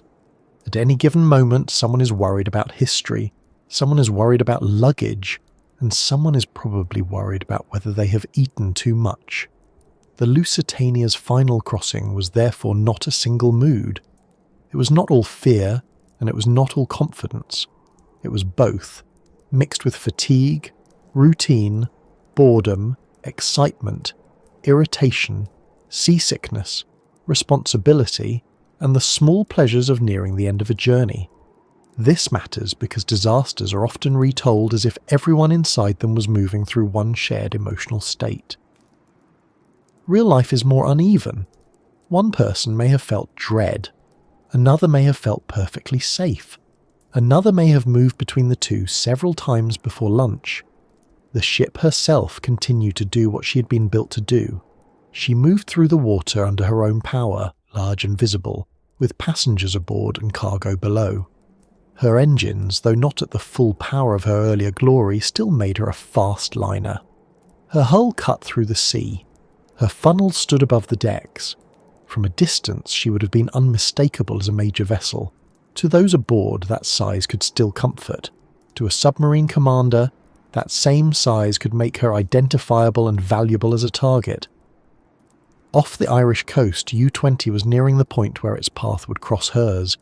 Schwieger had been operating with limited torpedoes, limited fuel, and the practical constraints of a submarine patrol. He had already attacked other ships. The Lusitania was not his only possible target during the patrol, but when a great liner appeared, the situation changed. The encounter that later felt inevitable was, in the moment, a convergence of route, timing, visibility, command decisions, and chance. Had the fog lasted longer, had the ship taken a different course, had speed been different, had U-20 been elsewhere, the story might have turned aside. History often depends on the kind of details that seem small until they become everything. There is a strong temptation to search the final crossing for one decision that explains it all. The warning should have stopped them. The Admiralty should have escorted her. Turner should have gone faster. Cunard should have cancelled. Germany should have followed older rules. Passengers should have chosen another ship. Each statement may contain a point worth examining, but none alone holds the entire disaster. The Lusitania's final crossing was not shaped by one mistake. It was shaped by a chain of assumptions, pressures, policies, and timings. A chain is a simple object only after it is made. Before that, it is many separate links. By early afternoon on May 7th, the Lusitania was off the old head of Kinsale. The weather had cleared, the sea was relatively calm, land was near.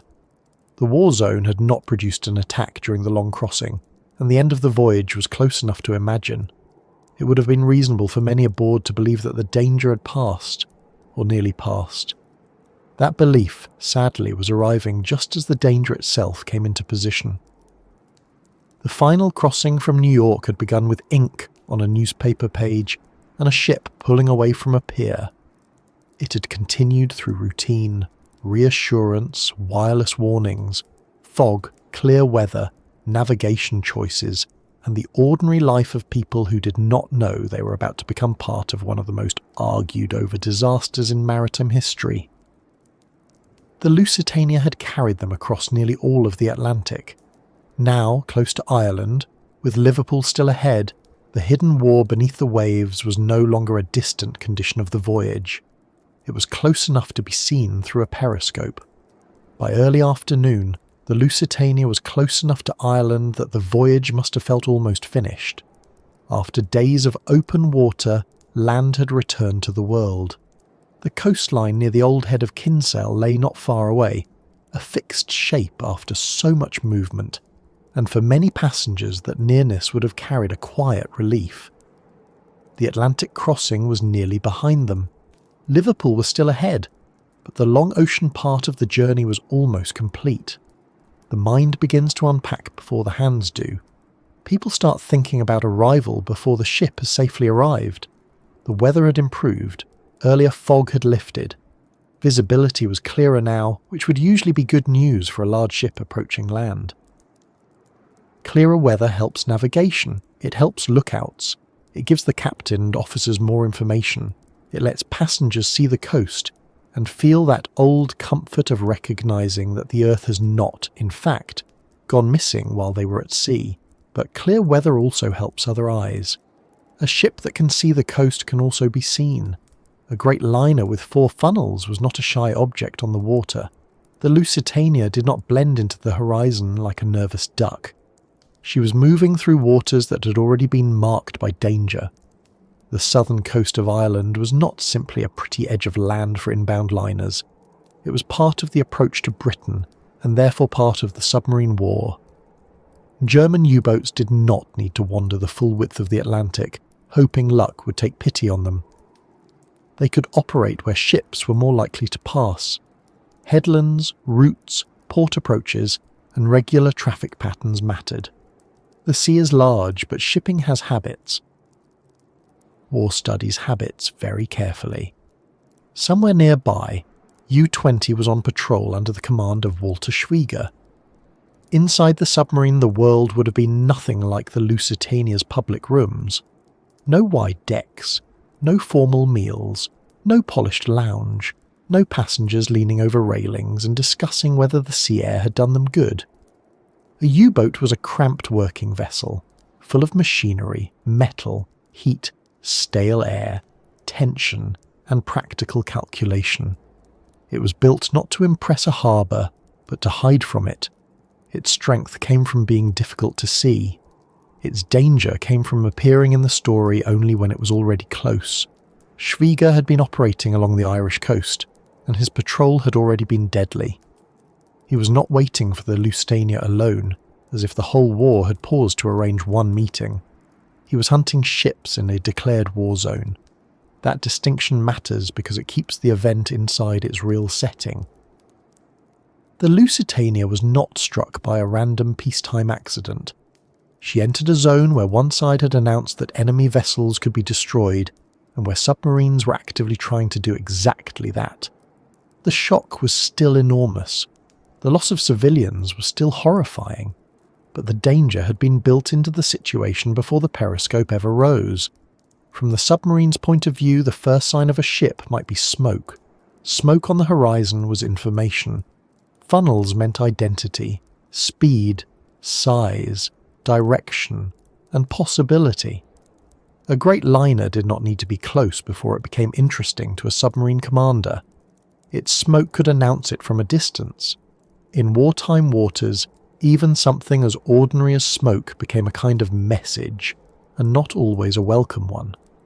On land, smoke from a chimney may mean warmth.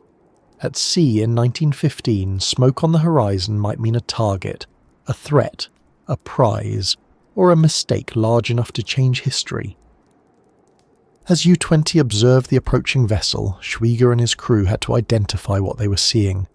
A ship's silhouette could reveal much to trained eyes. The Lusitania's 4 funnels and overall profile made her recognisable, though wartime identification at sea was never as neat as it appears in later diagrams. Distance, angle, haze, speed, and tension all interfere with certainty. But there was no real question that this was a major ship. She was large, fast, and heading through waters Germany had declared dangerous to British vessels. On the Lusitania, meanwhile, daily life had not stopped. That is one of the hardest things to hold in mind. A disaster does not begin with everyone staring at the danger. It begins with most people unaware of it. Some passengers were on deck, some were below, some had finished lunch, some may have been resting. Some may have been looking at the Irish coast, or talking about arrival, or thinking about trains, hotels, letters, relatives, work, or how good it would feel to sleep in a bed that did not move. A few may have still been anxious about submarines. Others may have been relaxed because land was near and the sea looked calm. Both reactions would have been understandable. Captain Turner was on the ship with the accumulated pressure of the final approach. He had received warnings. He knew submarines were active. He also had to navigate a large liner near the Irish coast, with consideration for arrival at Liverpool, tide, route, visibility, and instructions. Later, his choices would be examined in official inquiries and public arguments. People would ask why the ship was where she was, why she was travelling at the speed she was, why she was not zigzagging at that moment, why there was no escort, and whether a different decision might have saved her. These are important questions, but in the moment the bridge was not a courtroom. It was a working place, and the ship was still alive beneath the feet of those responsible for her. There is an old habit in history of turning the final minutes before disaster into a line of missed chances. If only this, if only that, if only a course had shifted slightly, if only a fog bank had remained, if only a warning had been worded more strongly, if only a destroyer had appeared. These thoughts are natural because they offer the mind handles to grip. Without them, catastrophe feels too slippery. But no one aboard the Lusitania was living inside a list of future regrets. They were living inside the practical present, where choices had to be made without knowing which detail would later become famous. Below the surface, Schwieger brought U-20 into position. A submarine attack required geometry as much as aggression. The commander had to judge the target's course and speed, the range, the angle, and the timing. Torpedoes were not magical spears that simply found guilt and followed it politely. They were mechanical weapons with limitations. Fire too soon, too late, at the wrong angle, or from too great a distance, and the torpedo could miss. The target might turn, the estimate might be wrong, the sea might do what the sea enjoys doing, which is making human plans slightly worse. The Lusitania's great size worked against her in this moment. She was visible, she was identifiable. She moved along a course that allowed a firing solution. Her reputation for speed did not matter if the submarine had already reached the right position. This is one of the uncomfortable lessons of the attack. Speed helps most before the danger is lined up. Once the target is in the torpedo's path, speed becomes part of the calculation rather than an escape. A fast ship can still be struck if the weapon is launched from the right place at the right time. At about 2:10 in the afternoon, U-20 fired a single torpedo. One torpedo. That fact is often repeated because of what followed. Schwieger did not fire a spread of several weapons. He fired one. It left the submarine and ran toward the Lusitania through the water, carrying within it all the violence of modern naval war in a narrow-moving shape. To the people aboard the liner, the torpedo was not yet history. It was not yet a cause. It was not yet an argument. It was simply something most of them could not see. Some witnesses later reported seeing the torpedo's wake approaching. A line in the water, a pale track. A sign of danger that moved much faster than understanding. There are moments in life when the mind recognizes something before it has time to build a full sentence around it. That may have been true for those who saw it. A mark on the sea, then realization, then no time. The distance between sight and impact was very short. The torpedo struck the Lusitania on the starboard side, forward of the bridge. The impact was violent, but what made the moment so extraordinary in memory was not only the torpedo itself, it was what came immediately after. Survivors described a second, larger explosion, a heavy internal blast that seemed to tear through the ship and change the nature of the disaster at once. But that second explosion belongs more fully to the next part of the story, because it became one of the most debated questions in the whole Lusitania case. For now, stay with the first certainty. A German torpedo had hit a passenger liner carrying nearly 2,000 people near the coast of Ireland. The first moments after impact would have been confusion before comprehension. Ships are not supposed to be struck in the middle of routine life. A loud shock moves through metal and bodies before anyone understands its meaning. People may feel the ship lurch, hear a deep crash, feel vibration, see debris, steam, water, or smoke, and still not immediately know what has happened. The human mind is not always quick to accept disaster. It searches for smaller explanations first. A boiler problem, a collision, a mechanical accident. Something serious, yes, but perhaps containable. The truth often arrives in pieces. On the bridge and among the officers, the meaning would have been clearer more quickly. In wartime waters, after submarine warnings, an explosion on the starboard side could not be treated as a mystery for long. The ship had been torpedoed. The immediate tasks became urgent and practical. Assess damage, maintain or stop engines, send distress signals, prepare boats, issue orders, keep discipline, understand the list of the ship, protect passengers, try to bring the vessel closer to land if possible. It is a terrible thing to command a disaster because the ship asks for decisions faster than the facts can be collected. For passengers, the attack tore through social divisions: first class, second class, third class, crew, adults, children, famous names, unknown names, confident travellers, nervous travellers. Everyone now belonged to the same event. A torpedo does not respect ticket categories.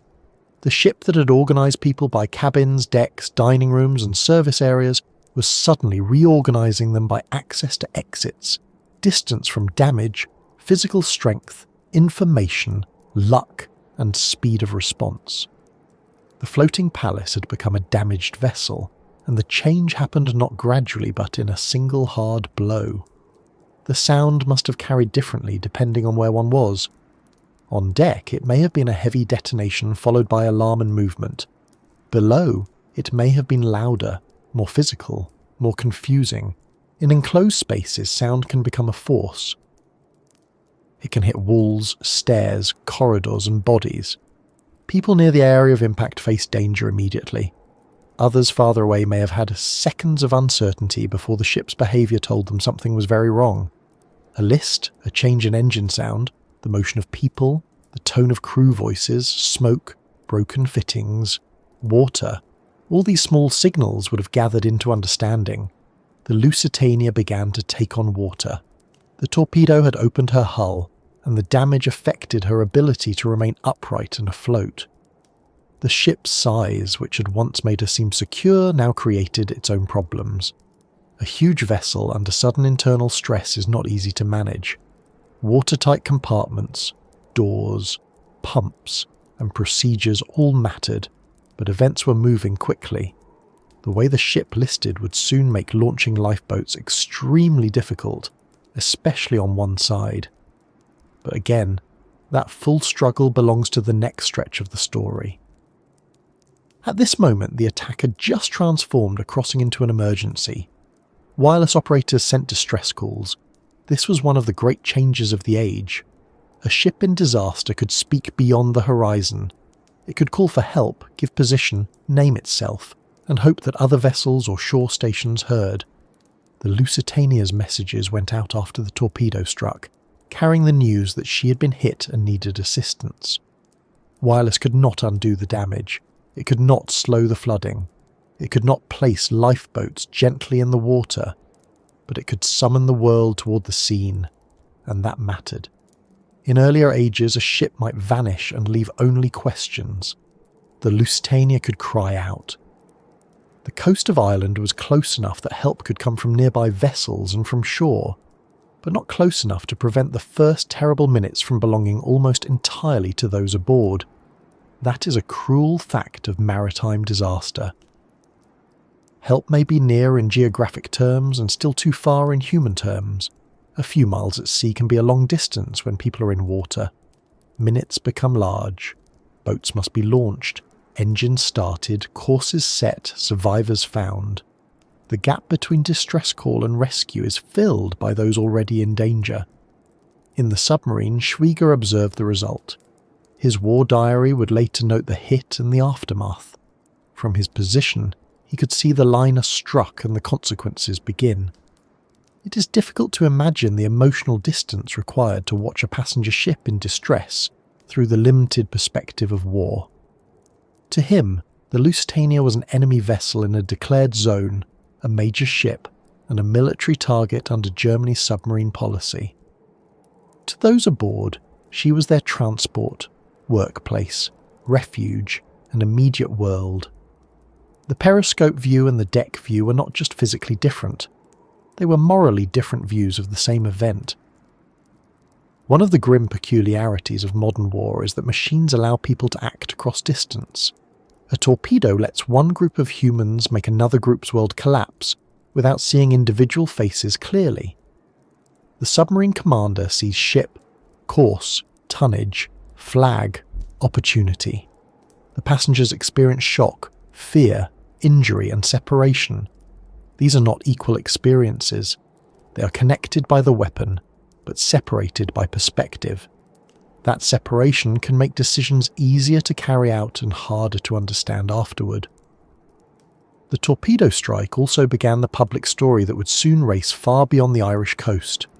Within hours, news would move through official channels, newspapers, families, shipping offices, embassies, and governments.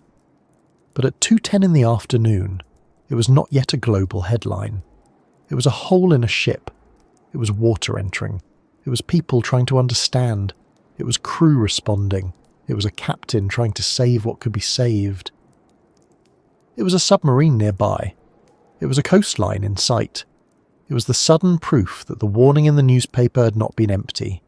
A person aboard who had read that warning may have remembered it then, perhaps with anger, perhaps with horror, perhaps with a sickening feeling of a feared thing becoming real.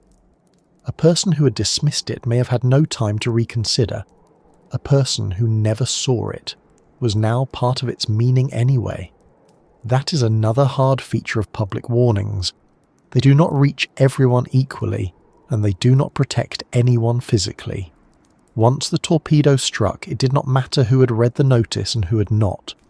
The ship was damaged all the same. The location of the attack added to the shock. This was not the middle of nowhere. It was near Ireland, near known coastal waters, near the end of a regular route. The old Head of Kinsale was not an unknown point on a secret map. It was a familiar landmark for navigators. The fact that such a great liner could be struck there made the submarine threat feel more immediate and more offensive to the public. If danger could reach a passenger liner there, then the old sense of protected approach had become unreliable. The war had moved very close to the doorstep. Passengers and crew began moving toward boats, muster areas, stairways, and open decks. Some acted quickly. Some froze. Some searched for relatives. Some followed crew instructions. Some misunderstood what was happening. A few may have tried to return to cabins for life jackets or possessions. This happens in disasters, and it is easy to criticize from safety. But people rarely behave like drill manuals when the floor moves under them and the future becomes unclear.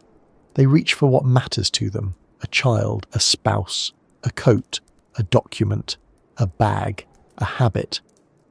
Sometimes those instincts help. Sometimes they cost precious time. The ship's list began to shape everything. A vessel leaning in the water changes how people move and what equipment can be used. Corridors become harder. Stairs become strange. Lifeboats, which depend on gravity, davits, ropes, and controlled lowering, become difficult or impossible to manage properly when the ship is no longer level. The Lusitania's rapid list would soon become one of the reasons the loss of life was so high. But at the first moment, many passengers may still have believed there would be enough time. The Titanic had stayed afloat for over 2 hours after striking the iceberg. Many people in 1915 knew that story. It would be natural to assume that a ship as large as the Lusitania would also remain afloat long enough for an organised evacuation. That assumption would prove tragically wrong. The Lusitania was dying faster than many could comprehend. Not instantly, not in one cinematic plunge, but with terrifying speed for a liner of her size. A ship that had taken years to design and build, years to make famous, and days to cross the ocean was now being undone in minutes. That difference between construction and destruction is always hard to accept. Human beings build slowly. Disaster often works quickly. Still, in the first moments after the torpedo there was action. Crew members tried to carry out duties, officers tried to manage orders, wireless operators worked, passengers moved, lifeboats were prepared, people helped one another, people also panicked. Both things are true in almost every disaster. Later accounts sometimes look for simple categories: heroes and cowards, order and chaos. Real emergencies contain many behaviours at once. A person may be brave in 1 minute and confused in the next. Someone may help a stranger while failing to save themselves. Someone may survive by chance rather than composure. Human behaviour under shock is uneven, and that unevenness is part of its truth. From the outside, the torpedo strike was a military action. From the inside, it was the collapse of ordinary time. The afternoon had been divided into familiar pieces: lunch, conversation, rest, arrival plans. After the hit, time changed. Seconds became heavy. Instructions mattered. Distance mattered. Doorways mattered. The location of a life jacket mattered. Whether a child was nearby mattered. Whether a boat could be launched mattered. The grand scale of geopolitics narrowed suddenly to the length of a corridor and the reach of a hand. The attack off the coast of Ireland was therefore not only the moment when U-20 struck the Lusitania, it was the moment when every debate surrounding the ship became real inside human bodies. The German war zone declaration, the embassy warning, British confidence in fast liners, Admiralty assessments, Cunard's decision to sail, passenger trust, cargo disputes, submarine tactics, all of it met in one violent contact between weapon and hull. The ship had been seen. The torpedo had been fired. The warning had become an event. And now, with the liner wounded and listing, the next question was no longer whether the Lusitania could avoid danger.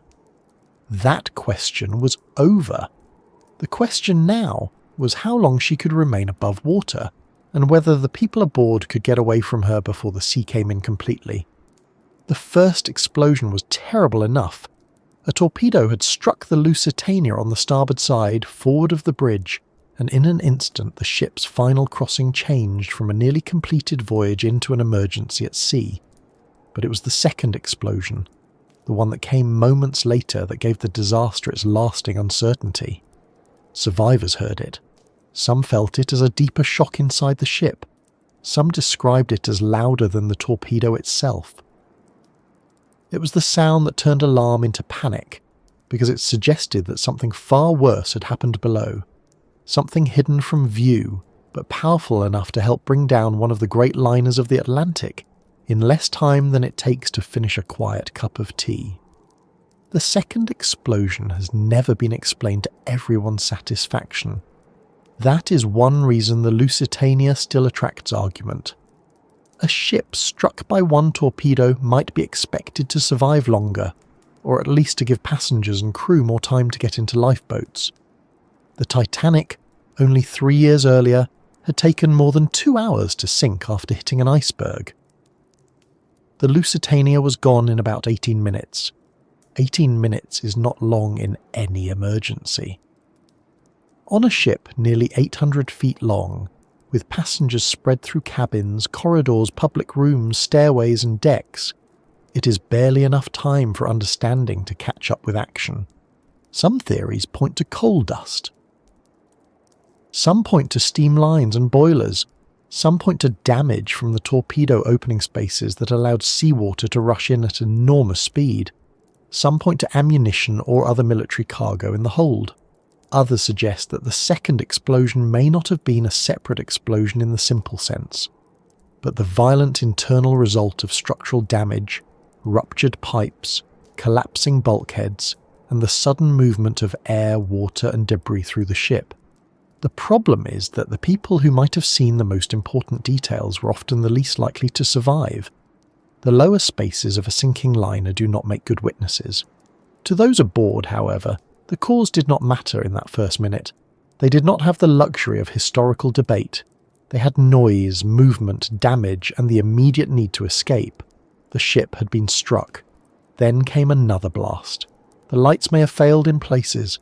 The decks began to tilt. The engines and machinery were affected. Water was entering fast. The Lusitania was no longer a grand liner moving under command toward Liverpool. She was a wounded vessel, and she was beginning to behave in ways that made orderly evacuation very difficult. The list to starboard became one of the most important facts of the sinking. A ship that remains level gives people a chance to use its lifeboats as designed. A ship that leans heavily turns every normal operation into a problem. Floors become slopes. Doors and passageways become harder to move through. Objects slide. People lose balance. Lifeboats on one side swing away too far from the hull, while boats on the other side may scrape inward, jam, or become almost impossible to lower safely. A lifeboat is simple in the imagination. You lower it, people get in, and it floats away. On a listing liner, with panic rising and minutes disappearing, nothing is simple. The Lusitania had enough life-saving equipment on paper for the people aboard, especially after regulations had changed following the Titanic disaster. But having boats and launching them successfully are not the same thing. That distinction became painfully clear. Many lifeboats could not be used properly, some were lowered badly, some spilled passengers, some struck the side of the ship, some were dragged or smashed, some never left the davits, others entered the water only to be overturned or caught in the chaos near the hull. The ship's angle, continuing movement and speed of sinking created a situation where equipment that should have saved lives became difficult, dangerous or unreachable. At first, Captain Turner reportedly tried to turn the ship toward land, hoping to beach her or bring her closer to safety. It was a sensible instinct. Ireland was close enough to make the thought possible. If the liner could be grounded in shallow water, or even brought nearer to shore, more people might survive. But the damage made the ship hard to control. Her steering and engines did not respond as needed. A large liner with water entering fast is not an obedient object. It has momentum, damage, flooding, and internal failures all arguing against the captain's orders. The ship continued moving for a time after the torpedo hit, and that movement made launching lifeboats even more dangerous. A lifeboat lowered from a moving ship can be dragged, swamped, crushed, or swept backward. Passengers may not understand why crew members hesitate or give conflicting instructions. In panic, hesitation looks like incompetence. Sometimes it is caution, sometimes it is confusion, sometimes it is both. The crew were trying to work under conditions that were changing second by second. The deck was tilting, the ship was still moving, people were gathering, orders had to be shouted. There was very little time for calm explanation. On the starboard side, where the ship listed downward, boats could be easier to reach in one sense, but they could also become overloaded, mishandled, or dropped into dangerous water. On the port side, the higher side, the boats swung inward against the ship, making them extremely hard to launch. People trying to push boats out had to work against gravity, against machinery, and against the increasing angle of the deck. It is hard enough to move a lifeboat in a drill. It is something else entirely when the deck beneath you is becoming a ramp, and hundreds of frightened people are trying to understand whether there is still time. The human scenes were as varied as they were painful. Some passengers moved quickly and found life jackets. Some tried to help children. Some searched for relatives who had been separated by the impact. Some crew members stayed at their posts. Others were killed or trapped near the damaged areas before they had any chance to respond. Stewards and sailors helped passengers toward boats. Parents carried children. People called names across crowded decks. Some passengers froze because the mind, under shock, does not always choose action. It sometimes chooses stillness, as if refusing to move might make the situation less real. The Lusitania's sinking happened so fast that many people never reached the open deck. Those deep inside the ship faced the worst odds. Corridors could become crowded. Stairways could become difficult as the list increased. Doors could be jammed or blocked. The ship was not built as a simple open space. It was a complex structure of rooms, passages, compartments, service areas, and class divisions. In ordinary travel, that complexity gave order and comfort. In a rapid sinking, it became a maze. People who knew the ship had an advantage. Crew members knew routes. Experienced travellers may have understood where to go, but many passengers had been aboard only a few days. A liner that seemed easy to navigate during breakfast could become frighteningly confusing once tilted, damaged, and filling with water. Children were especially vulnerable. The Lusitania carried many families, and the speed of the sinking left little time for careful evacuation. Life jackets had to be found and fitted. Adults had to decide whether to stay together, search for missing relatives, or move toward boats. Some children were placed into lifeboats, some were held by parents, some were lost in the confusion. This is the part of the story that resists calm description, because the facts are enough. A passenger liner was sinking and families had minutes to make decisions that no family should ever have to make. There were acts of courage, but they did not turn the disaster into something orderly. That is important. Heroism can exist inside chaos without removing the chaos. People helped strangers. Crew members worked lifeboats under impossible conditions. Wireless operators continued sending distress calls. Some passengers gave up places, supported others, or tried to calm those around them. At the same time, boats failed, people fell, orders were misunderstood, and the ship kept leaning. Good behaviour could not always overcome bad circumstances. Sometimes courage bought only seconds. Sometimes seconds were all a person had. The wireless distress calls were sent quickly. The Lusitania's operators transmitted that the ship had been torpedoed and was sinking. Those messages reached shore stations and nearby vessels, setting rescue efforts in motion. But wireless signals move faster than boats. Help could know almost immediately and still arrive too late for many. The difference between being heard and being saved can be very large at sea. That is one of the hard truths of maritime disasters. Communication can reduce loneliness, but it cannot remove distance. The coast was visible or near enough to be imagined, and that nearness sharpened the tragedy. People were not sinking in some remote blank part of the ocean, where rescue felt impossible from the start. Ireland was nearby. The old head of Kinsale stood off the coast. Queenstown, now Cove, would soon become the place where survivors and bodies were brought ashore. The disaster happened close enough to land for help to come, but not close enough to stop the sea from taking control in those first minutes. As the list worsened, passengers found themselves forced toward whatever option seemed possible. Some reached lifeboats, some jumped, some were thrown into the water, some clung to collapsible boats, wreckage, deck chairs, pieces of wood, or anything that would float. The sea was cold. Cold water is not just uncomfortable. It drains strength, stiffens limbs, confuses breathing, and shortens the time a person can survive. Life jackets helped, but they did not guarantee survival. A person in cold water could drown, die from exposure, be struck by debris, or be pulled under by movement around the sinking ship. There is a particular fear attached to being near a large ship as it goes down. The vessel that carried you becomes a danger in itself.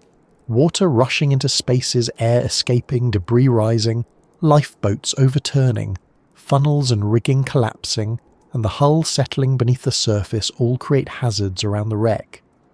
People in the water had to get clear if they could, but not everyone could swim, and many were injured, exhausted, or burdened by clothing. Edwardian travel clothing was not designed with sudden swimming in mind. Heavy coats, long skirts, boots, and layered garments could become deadly once soaked. Fashion, rarely practical in the best of times, was especially unhelpful in the Atlantic. The Lusitania's bow went lower, her stern rose, the angle increased. People still aboard faced a ship changing shape beneath them, not physically in its steel outline, but in how it could be used. Decks became slopes, railings became things to cling to, rooms became traps, loose objects became projectiles. The sounds would have been overwhelming, escaping steam, crashing equipment, shouting, splintering wood, breaking glass, rushing water, the groaning of stressed metal, and the strange final noises that large ships make when their systems fail together. For those watching from lifeboats or the water, the sight must have been difficult to process.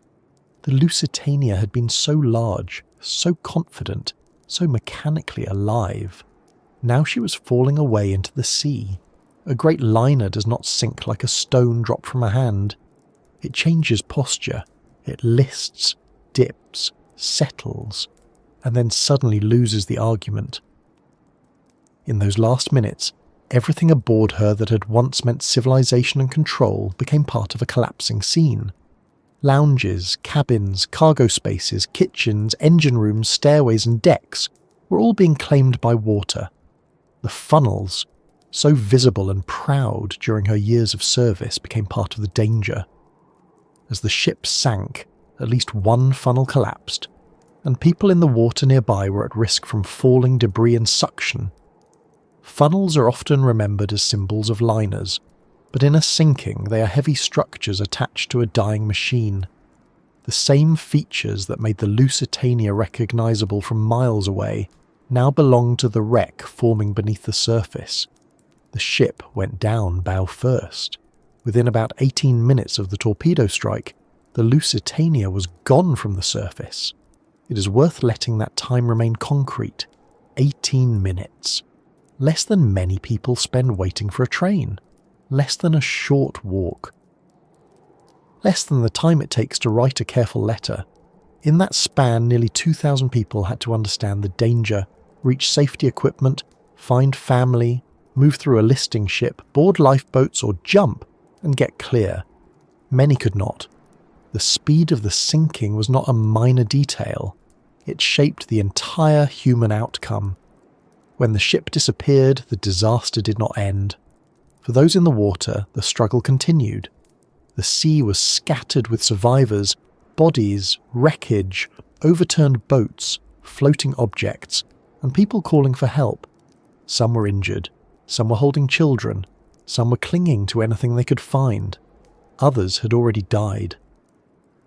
The water turned the ordered passenger list into a field of separated human beings, each one dependent on strength, flotation, rescue, and luck. Rescue vessels began arriving, including local boats from the Irish coast and other craft that responded to the distress. Fishermen, small boats, and larger vessels took part in recovering survivors. The people who came out to help faced a scene that was difficult to organise. Survivors were spread across the water.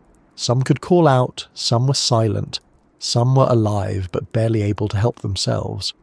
Boats had to move among debris and bodies, lifting people aboard one by one. Rescue is often described as arrival, but arrival is only the beginning of another kind of work. The survivors were taken to Queenstown and other nearby places along the Irish coast. There, the scale of the disaster became visible in a different way. A sinking at sea is scattered and moving. On shore, it becomes lists, blankets, hospitals, temporary morgues, telegrams, questions, and people waiting for names. The town had to receive the living and the dead. Bodies were laid out for identification. Survivors searched for relatives. Officials gathered information. News travelled outward. Families far away waited for confirmation that might never arrive in the form they needed. The casualty numbers are still often presented with slight variation, depending on source and counting method, but nearly 1,200 people died. Among them were 128 Americans. That American number would matter politically, but before it mattered politically, it mattered privately. Each death was first a family loss, not a diplomatic point. Public outrage would soon use numbers, and governments would use numbers, and newspapers would print numbers in large type. But grief does not experience numbers in columns. It experiences one missing person at a time. The second explosion became tied to those losses because it seemed to explain the speed. If the ship had remained afloat longer, more lifeboats might have been launched. More passengers might have reached deck. More families might have stayed together. More rescue might have been possible. So the question of what caused that second blast was never only technical, it was emotional, it was moral, it shaped blame, it gave people a place to direct suspicion. If cargo exploded, what cargo? If steamlines failed, why did the ship's systems make her so vulnerable? If coal dust ignited, was that foreseeable? If the torpedo alone caused enough damage, had people overestimated the safety of great liners? Technical questions became human questions because the answers seemed connected to who might have lived. Germany claimed the Lusitania had carried war materials and that this supported its argument that the ship was a legitimate target. Britain emphasised the attack on civilians and the lack of warning at sea.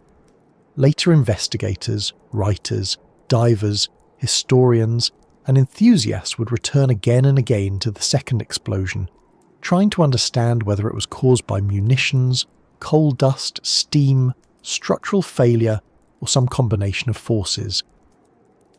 The wreck itself, lying off Ireland, became part of the argument. Damage, corrosion, salvage, and time have all complicated the evidence. The sea does not preserve history for our convenience. What can be said clearly is that the second explosion was heard, the ship flooded rapidly, the list made evacuation extremely difficult, and the Lusitania sank with terrible speed. Those facts are enough to explain why the disaster shocked the world. But they do not answer every question people wanted answered. The desire for a complete explanation is natural. When something happens this quickly and kills this many civilians, people do not want a fog of uncertainty. They want a cause that can be named, placed on a table, and judged. The Lusitania offers some causes clearly and others only partly. The sinking also changed how the earlier warning was understood. Before the voyage, the newspaper notice had been debated as a threat or a precaution. After the sinking, it looked to many like a pre-announcement of civilian death. Germany could say travellers had been warned. Critics could respond that a warning in a newspaper did not excuse firing a torpedo without giving passengers a chance to leave the ship. The speed of the sinking made that argument stronger. Even if a warning had been printed days earlier, no warning was given at sea. The people aboard had no practical chance to save themselves once the attack began. Captain Turner survived. His survival made him available for questioning and criticism, which can be its own burden. Some blamed him for navigation choices, speed, and failure to avoid danger. Others defended him, arguing that the core responsibility lay with the submarine attack and the wider failures of wartime command. Turner had been captain of a ship that was struck without warning in a war zone and sank faster than almost anyone expected. In the aftermath, people wanted answers from the living. The dead could not explain. The wreck could not speak plainly, so the surviving captain became a focus. For the crew, the disaster carried its own losses. Many crew members died, including people working below who had little chance once the damage occurred. Firemen, trimmers, engineers, cooks, stewards, and others were part of the human cost. Crew members are sometimes treated as background in passenger liner stories, but they were central to both the ship's operation and the evacuation. They worked in the spaces most exposed to damage, and many remained at duties during the emergency. The Lusitania was their workplace, and for many it became the place they died. For passengers who survived, memory became uneven. Some remembered sounds, some remembered faces, some remembered the angle of the deck, the cold water, a lifeboat, a hand slipping away, a child, a stranger, a patch of oil, or the sight of the ship's stern rising. Disaster memory often arrives in fragments because the mind does not record calmly under terror. Later testimony can contain contradictions, not because every witness is unreliable, but because each person saw only a small part from one position, while frightened, rushed, or injured. The second explosion itself is partly difficult to resolve because it was experienced from many places at once, each with different sound, shock, and visibility. The Lusitania had been designed to cross the Atlantic with speed and style. In her final minutes, neither mattered in the way people had hoped. Speed had not saved her. Size had not saved her. Luxury had not saved her. Lifeboat capacity on paper had not saved enough people. Wireless had summoned help, but not fast enough to prevent mass death. The systems of modern confidence had all worked partly, and failed partly, under the pressure of modern war. As survivors reached Irish shores and the first reports began to spread, the sinking became more than a maritime disaster. It became evidence, accusation, grief, propaganda, and warning. The second explosion remained inside that larger storm of interpretation. What had really blown apart within the ship? Why had she sunk so fast? What exactly had she been carrying? What had officials known? Which facts were released, which were minimised, and which were left to rumour? The ship was already beneath the sea, but the argument over her was only beginning to surface. Once the Lusitania was gone from the surface, the questions did not sink with her. In some ways, they became louder. A shipwreck can leave the sea quiet again within minutes, but people on shore do not become quiet so easily. Families needed names, governments needed explanations, newspapers needed headlines, Germany needed a defence, Britain needed outrage. America needed to decide what kind of insult, crime, tragedy or warning it had just witnessed, and beneath all of that, there was a more difficult matter that refused to stay neatly packed away. What exactly had the Lusitania been carrying? This question seemed simple at first. Every large liner carried cargo. Passengers were only part of the business. Mail, goods, supplies, valuables, food, machinery, clothing, manufactured items and commercial freight moved across the Atlantic all the time. The Lusitania was not unusual in carrying cargo as well as people, but wartime changes the meaning of cargo. A crate is no longer just a crate if it contains something useful to an army. A manifest is no longer dull paperwork if it can be used in an argument over the deaths of civilians.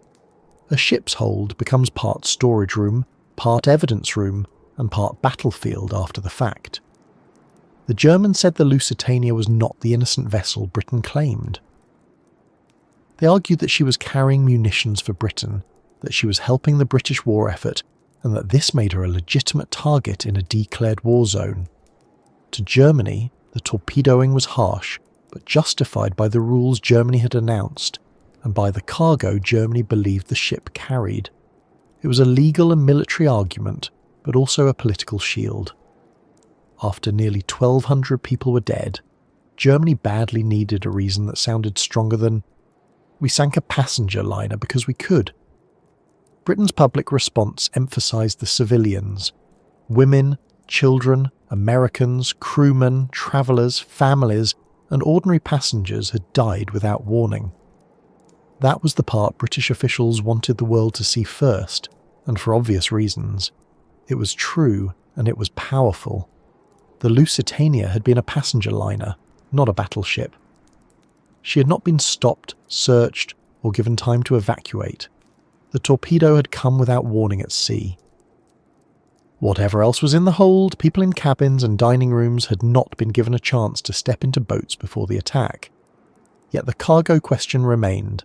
The Lusitania did carry military-related goods. Among the cargo were millions of rifle cartridges and shell cases, along with other items that were listed in shipping records. This was not the same as saying the ship was packed with high explosives like a floating bomb, but it was also not true that she carried nothing connected to the war. That middle ground is where controversy likes to live. It is less satisfying than a clean answer, but it is more honest. The ship was a passenger liner. The ship carried civilians. The ship also carried cargo useful to Britain's war effort.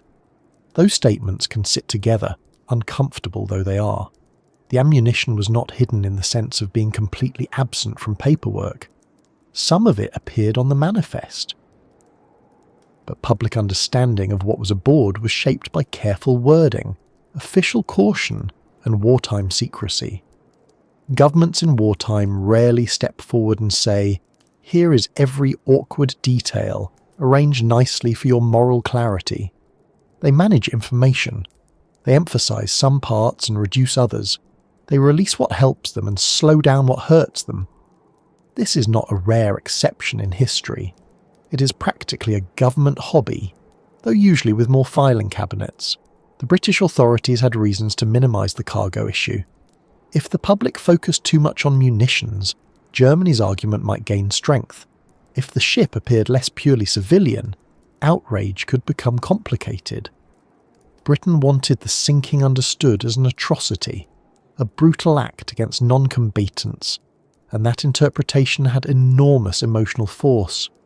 but admitting too openly that the Lusitania carried war materials would give critics a place to press. It would not excuse the deaths, but it would muddy the story. Wartime propaganda does not like mud unless it is being used against the enemy. Germany, on the other hand, had every reason to highlight the cargo. German officials claimed the second explosion was caused by ammunition aboard the ship, and that this showed the danger of using passenger liners to carry war supplies. This claim served several purposes. It explained why the ship sank so quickly. It shifted some blame toward Britain.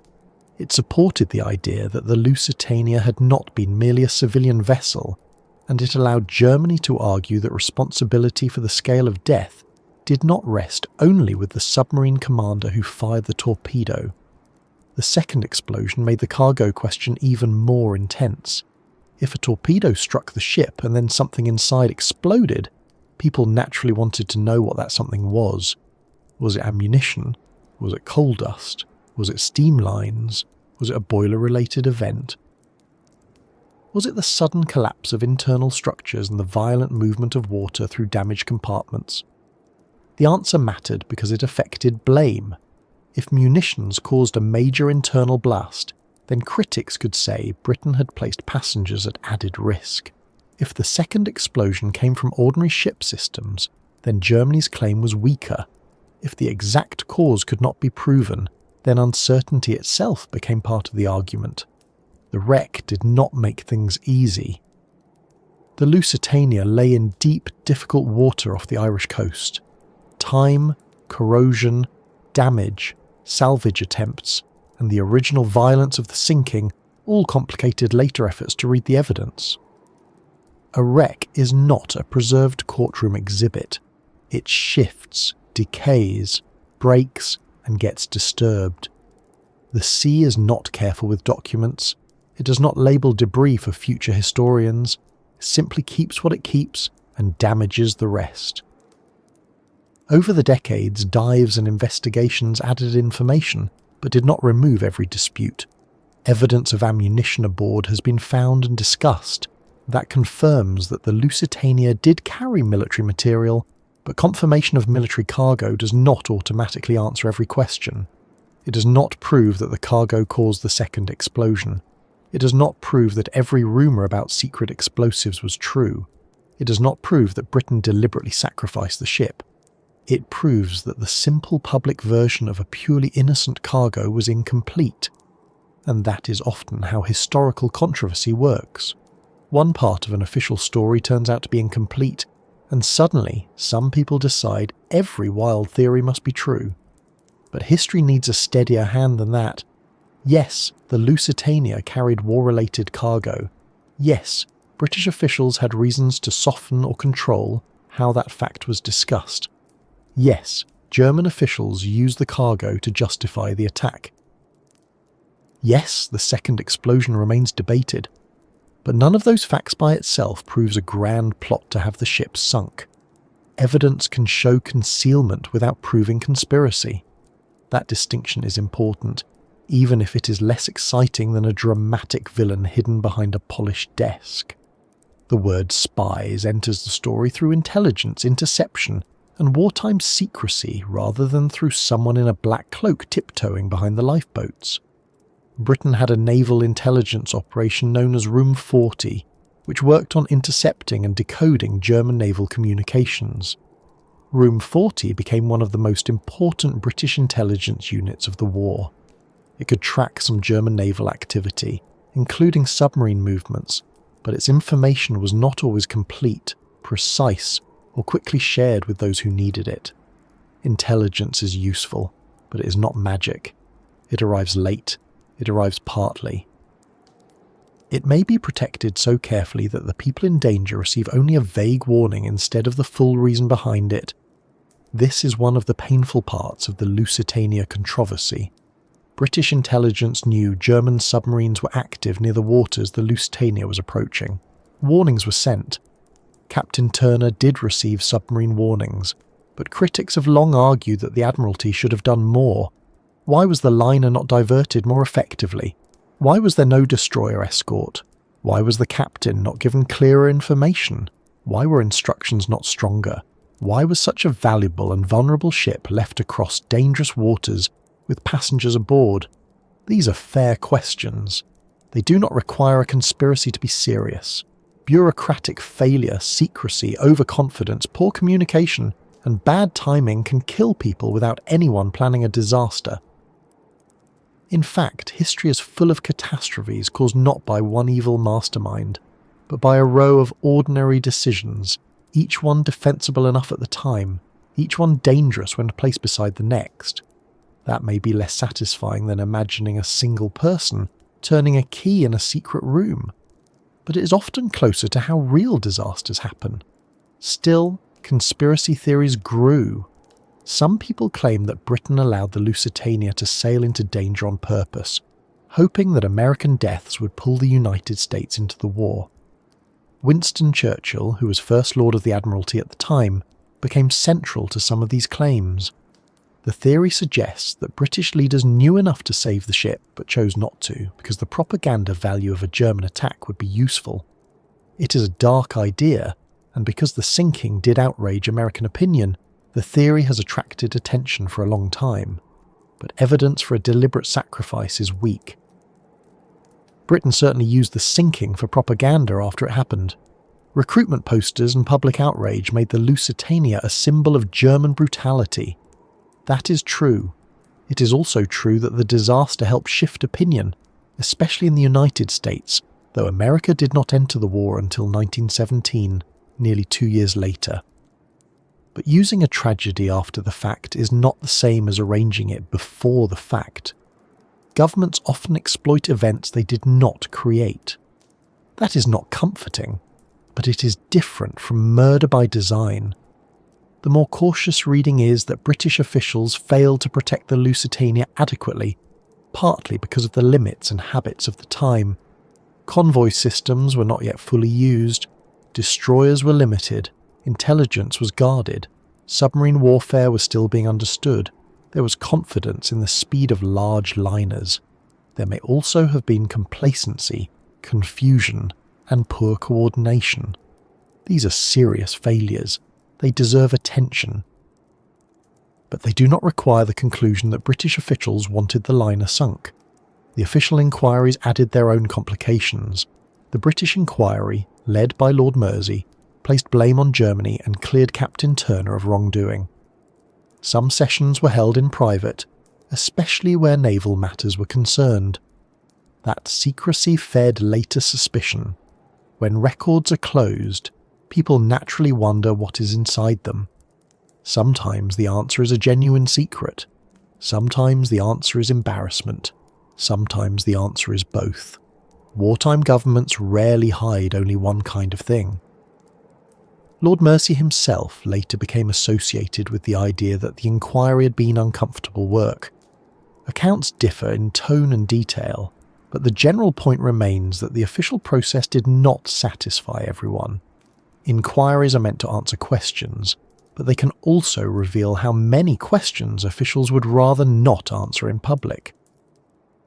The Lusitania inquiry had to handle a disaster, a war, neutral opinion, naval secrecy, corporate responsibility, and public anger all at once. That is a lot to place on a courtroom table without breaking the legs. Captain Turner became a convenient focus for blame in some quarters. If his navigation choices could be blamed, then larger institutions might be spared.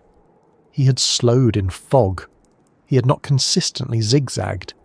He had followed a route that brought the ship near the Irish coast. All of this was examined. But Turner was working with the information, instructions, and practices available to him at the time. He did not fire the torpedo. He did not design the submarine campaign. He did not decide British cargo policy. He did not control Admiralty intelligence. Blaming the captain alone makes the story simpler, but not necessarily fairer. Cunard also stood inside the controversy. The company had continued the sailing despite the German warning. It had trusted the ship's speed and reputation. It had passengers to carry and a service to operate. Commercial decisions in wartime are rarely pure. Companies want to continue business. Governments want ships moving. Passengers want or need to travel. Everyone shares confidence until something happens, and then confidence is renamed recklessness by people who know the ending. The cargo manifest became one of the most examined documents in the story. A manifest looks dull until a disaster makes it famous. Then every line seems to hold meaning. Rifle cartridges, shell cases, fuses, materials that may be harmless under one legal definition and clearly war-related under another. Here the words matter. Ammunition, munitions, contraband, explosives, military cargo, and war supplies can overlap, but they do not always mean the same thing.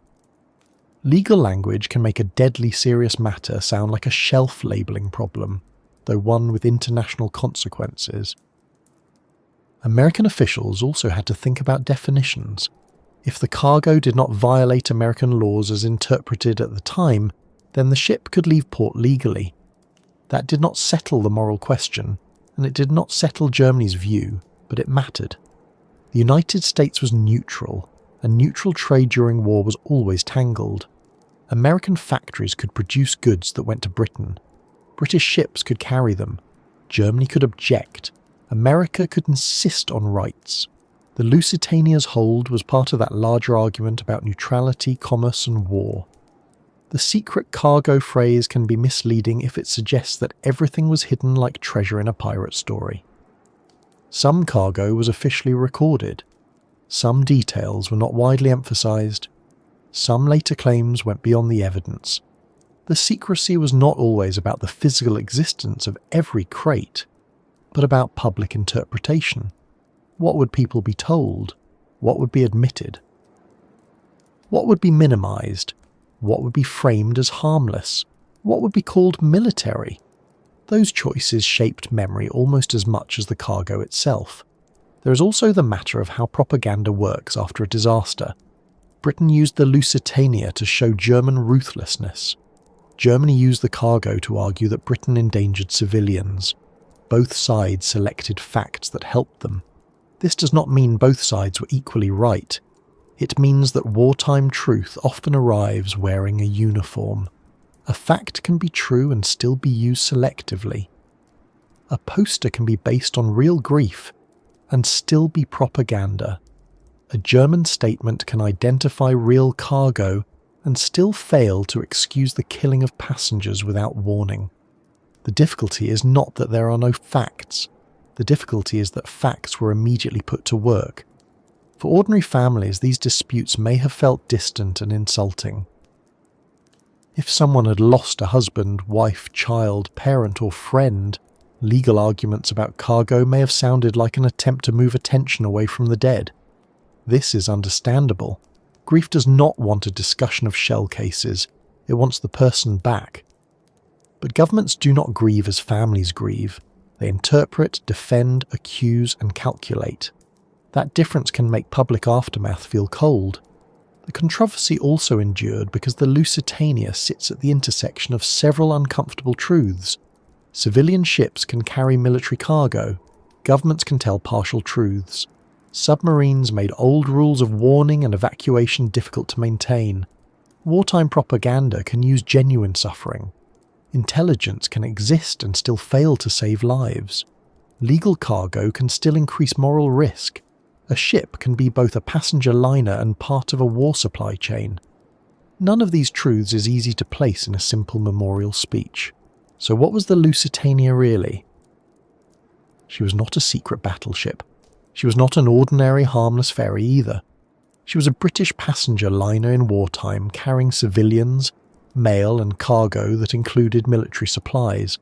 She was unarmed in the ordinary sense, but not disconnected from Britain's war effort. She was a legitimate object of German suspicion, but that does not make the manner of her sinking humane or acceptable. She was warned about in newspapers, but passengers were not warned at sea. She was famous for speed, but speed failed her.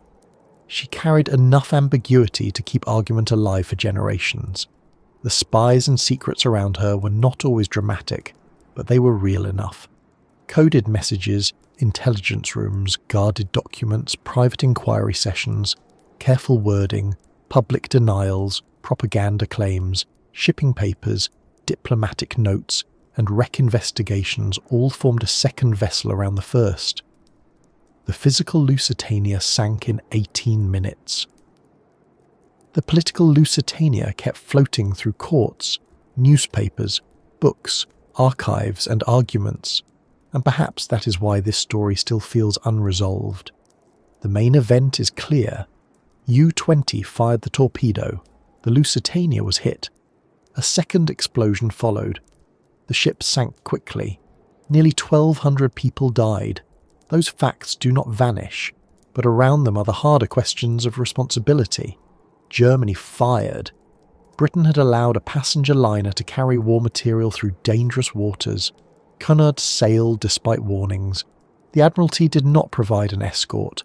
Passengers trusted old ideas of safety in a war that had already changed the rules. Each part is real, and none cancels the others. History is often easier when it gives us one villain, one mistake, one secret, or one clean answer. The Lusitania does not do that. It gives us a torpedo, yes. But it also gives us paperwork, policy, intelligence, commerce, pride, secrecy, and the quiet assumption that ordinary travel could continue through extraordinary danger. That assumption may be one of the most important parts of the whole story. The ship was not only sunk by a weapon, it was also caught by a world that had not yet accepted what modern war was becoming. By the time the dead were being counted and survivors were giving their accounts, the Lusitania had already become more than a wreck. She had become an argument about truth itself. What must be admitted? What may be hidden? What does a warning excuse? What does cargo justify? What does a government owe to civilians when the sea becomes a battlefield? These questions did not end in 1915. They followed the ship downward and then rose again, carried by rumour, evidence, denial, and grief. The arguments did not end when the wreck settled on the seabed. They moved outward with the news. They travelled by wireless message, newspaper headline, government statement, private telegram, dockside rumour, and family letter. The Lusitania had vanished beneath the water in minutes, but the meaning of her sinking remained above the surface. It entered parliaments, embassies, churches, homes, recruitment offices, courtrooms, and classrooms. A ship can sink quickly. A question can stay afloat for more than 100 years. The first change was emotional. The sinking made the war at sea feel different to millions of people who had never seen a trench or heard artillery. Until then, many Americans had watched the European war from a distance, shocked by it, interested in it, divided over it, but not yet inside it. The United States was neutral. That neutrality was not empty, but it was official. Americans argued over the war in newspapers, in families, in political speeches, and in business offices. Some felt strong ties to Britain and France. Some felt sympathy for Germany. Some wanted nothing to do with Europe's disaster. Some believed the Atlantic was wide enough to keep the war away, which was understandable, if rather optimistic for an ocean already busy carrying passengers, goods, money, and opinions. Then came the Lusitania. The deaths of civilians, including Americans, made the submarine war personal. These were not soldiers killed on a battlefield. They were passengers on a liner.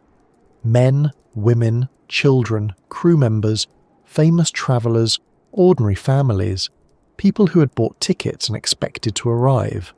The fact that the ship had carried war-related cargo did not erase that image. The fact that Germany had issued warnings did not soften the shock for those who saw the passenger lists. The public response was not a calm discussion of legal categories. It was anger, grief, disbelief, and fear.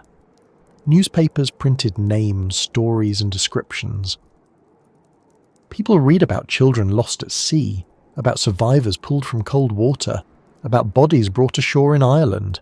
The event took the distant war and placed it beside breakfast plates across America. Yet the Lusitania did not bring the United States into the war immediately. That is important. It is often said in quick summaries that the sinking caused America to enter the First World War, but that is too simple. America did not declare war in 1915. It entered in April 1917, nearly 2 years later. The Lusitania was not a single switch that turned neutrality into war. It was more like a heavy weight placed on one side of the scale. Other weights would follow: continued submarine attacks, diplomatic tensions, economic ties, German decisions, British pressure, and finally the resumption of unrestricted submarine warfare and the Zimmermann telegram. History rarely moves because one event shouts loudly enough. More often, one event changes how the next event is heard. President Woodrow Wilson faced a difficult position. He wanted to defend American rights without rushing the country into war. After the sinking, the United States sent strong protests to Germany. The argument was clear. Neutral civilians had the right to travel, and passenger ships should not be attacked without warning in a way that left no chance for people to escape. Germany insisted that Britain's blockade and the use of ships to carry war supplies had changed the rules. The two sides were not only arguing about the Lusitania, they were arguing about the future of warfare at sea. Germany had to consider the possibility that continuing the same submarine policy might bring America into the war. That was a serious risk. Germany was already fighting powerful enemies.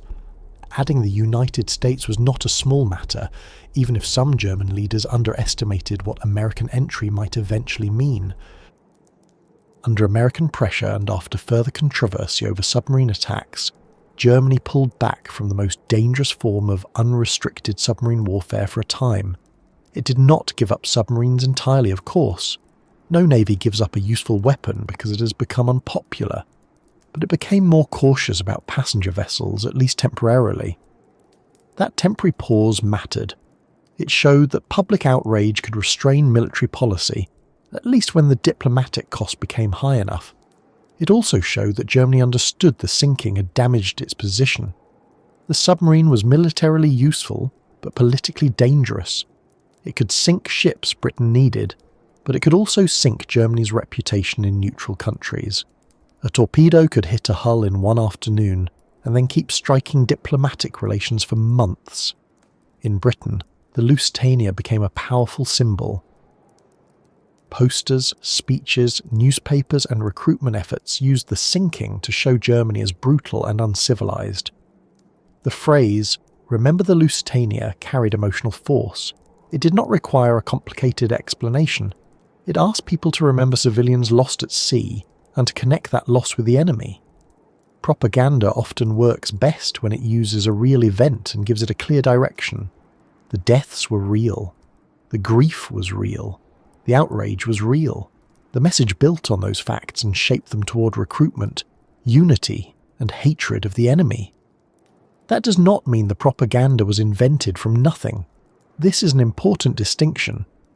The Lusitania was not a fake outrage. A passenger liner had been sunk without warning, and nearly 1,200 people had died. But propaganda does not need to invent grief in order to use it.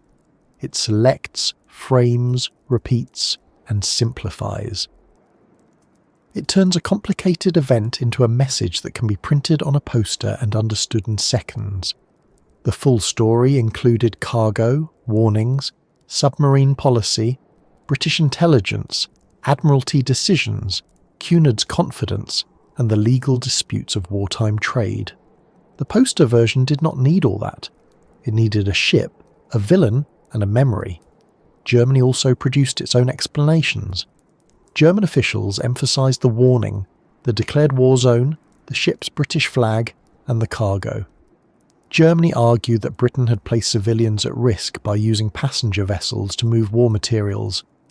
This defence was not persuasive to many outside Germany, especially because the submarine had not warned the ship at sea or allowed evacuation, but it did point to a real problem that modern war was making harder to avoid. Civilian transport, commerce, and military supply were not neatly separated. A passenger liner could carry civilians above and war-related goods below. A country could claim neutral rights while selling goods to one side. A blockade could pressure civilians as well as armies.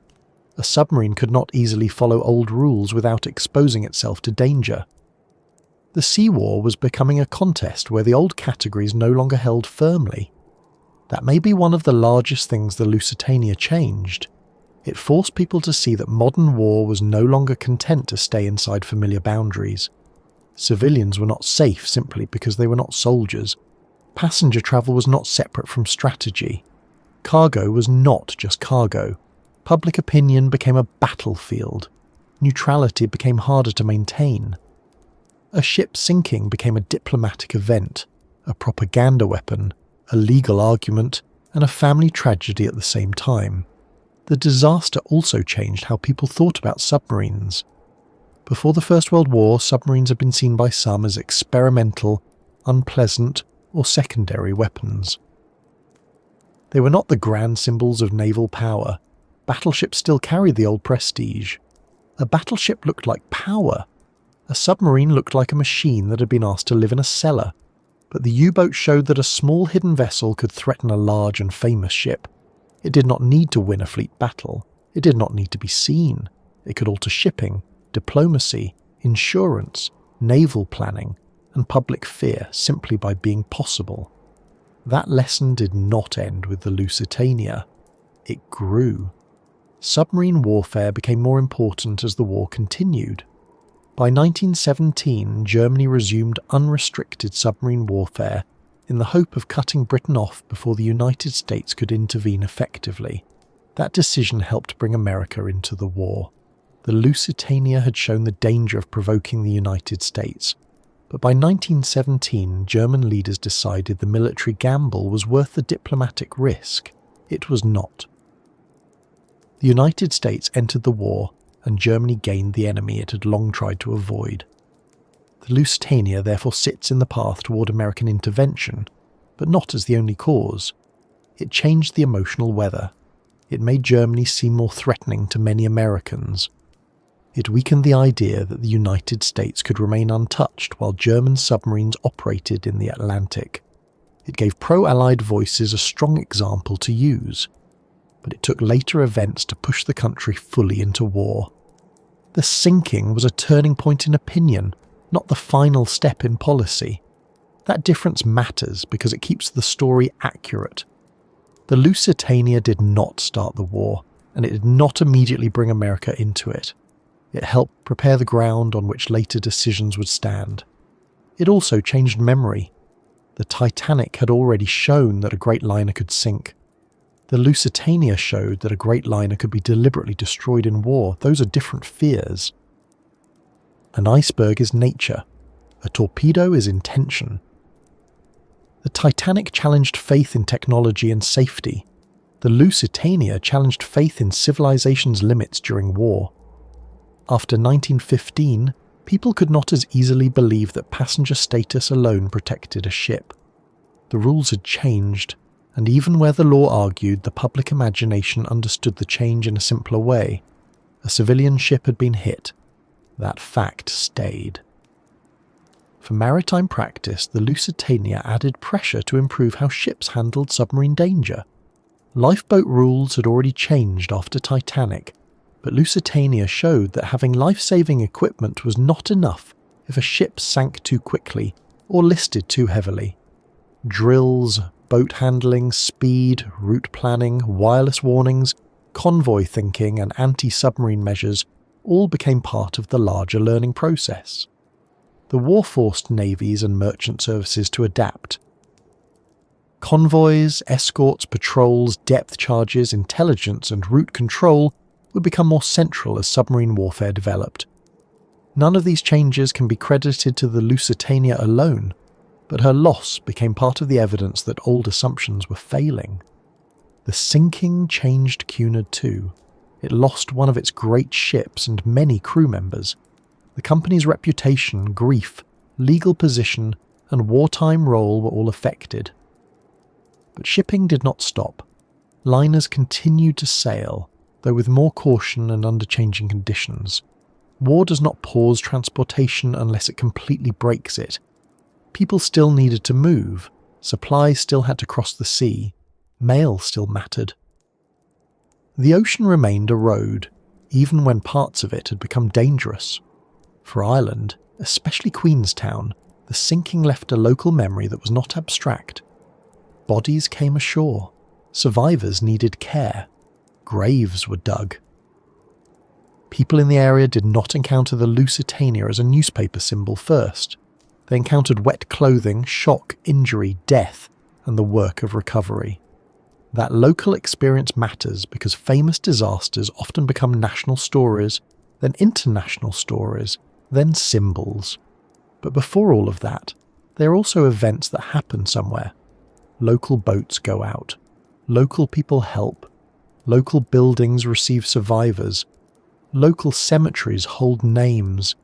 History may become global, but grief usually arrives by doorways. The wreck itself became part of the afterlife of the story. Lying off the coast of Ireland, it held evidence and invited speculation. Divers, researchers, salvagers, and writers returned to it in different ways. What damage could be seen? What cargo remained? Could the second explosion be explained?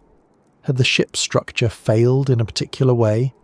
Each investigation promised clarity, but the sea had had years to interfere. Wrecks are not tidy archives. Tidy. They corrode, collapse, shift, and are disturbed. The Lusitania kept some secrets not because history enjoys being difficult, although it sometimes gives that impression, but because physical evidence underwater changes over time. The controversy over cargo stayed alive because it touched a larger discomfort. People want victims to be completely innocent and causes to be completely clean. The Lusitania gives us innocent civilians, but not a clean situation. It gives us German aggression, but also British wartime secrecy. It gives us a passenger liner, but also military-related cargo. It gives us a warning, but not one that made the attack humane. It gives us legal arguments that cannot erase children in the water. The story resists being turned into a simple moral diagram. That is why it keeps returning. What then did the Lusitania change forever? It changed how many people viewed Germany. It changed how Americans felt about neutrality. It changed the diplomatic balance around submarine warfare. It changed the symbolic power of civilian death at sea. It changed the public understanding of what submarines could do. It changed the confidence people had in the separation between civilian travel and military conflict. It changed the memory of ocean liners, adding torpedo wakes to a world already haunted by icebergs. It changed the language of propaganda. It gave the First World War one of its most enduring maritime images. A great liner, close to land, sinking fast after a single torpedo, and a second explosion no one has fully stopped debating. But perhaps the deepest change was quieter. The Lusitania showed that modern war could reach ordinary people through systems they trusted. A ticket, a schedule, a respected company, a famous ship, a familiar route, a government's assurances, a captain's experience, a public warning that seemed frightening but perhaps not decisive. All of these belong to the organised world. None of them was enough. The war moved through them, around them, and beneath them. That is a hard lesson, and not a pleasant one for a sleepy history video, though history has never been especially concerned with our bedtime preferences. Still, there is value in looking at it carefully rather than quickly. The Lusitania was not only a tragedy because people died, it was a tragedy because so many parts of ordinary trust failed at once.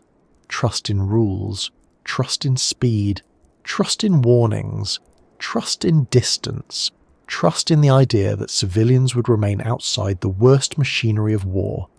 And yet, the story also contains rescue, care, memory, and the stubborn human habit of naming the dead. Survivors told what they saw, families mourned, Irish towns cared for strangers, graves were marked, inquiries were held however imperfectly. Historians kept asking questions. Divers went down to look at the wreck. Museums preserved objects and accounts. People still read the names. That matters. To remember a disaster properly is not only to repeat the moment of destruction, It is to refuse to let the people inside it become only a number. So when we ask what really happened to the Lusitania, the answer has to be broad enough to hold the ship and the world around it. A German submarine torpedoed a British passenger liner off the coast of Ireland on May 7th, 1915. A second explosion followed. The ship sank in about 18 minutes. Nearly 1,200 people died, including American civilians. The liner carried passengers and war-related cargo. Germany used that cargo and the war zone warning to defend the attack. Britain and the Allied press used the sinking to show German brutality. The United States protested, public opinion shifted, but war came later, after more decisions and more provocations. The wreck remained, and so did the questions. That may not be the neat answer people hope for, but it is the truthful shape of the story. Not one cause, not one secret. Not one poster, not one excuse. A chain of war, policy, commerce, confidence, fear and violence ending in cold water near Ireland. And now, after following the Lusitania from her grand beginnings to her final crossing, from the newspaper warning to the torpedo, from the second explosion to the long argument afterward, we return to the quiet place where we began. A room, a voice, a listener, and the past settling slowly into view. If you're still awake, I hope the story has given you something clear to hold on to, not because it is simple, but because it is human. If sleep is beginning to arrive, then let the details drift apart gently. The ship, the harbour, the warning, the coast of Ireland, the names, the questions. Before you go, I would still love to know where you're listening from tonight. Are you near water or far from it? Is it late where you are or early? History has crossed many miles to reach this moment, and for now there is nothing more you need to do with it. If you found this journey calm, thoughtful or useful, a like and a subscription would help this quiet corner of history reach another traveller, and wherever you are, whatever hour it is, may the rest of your night be steady, warm and safe.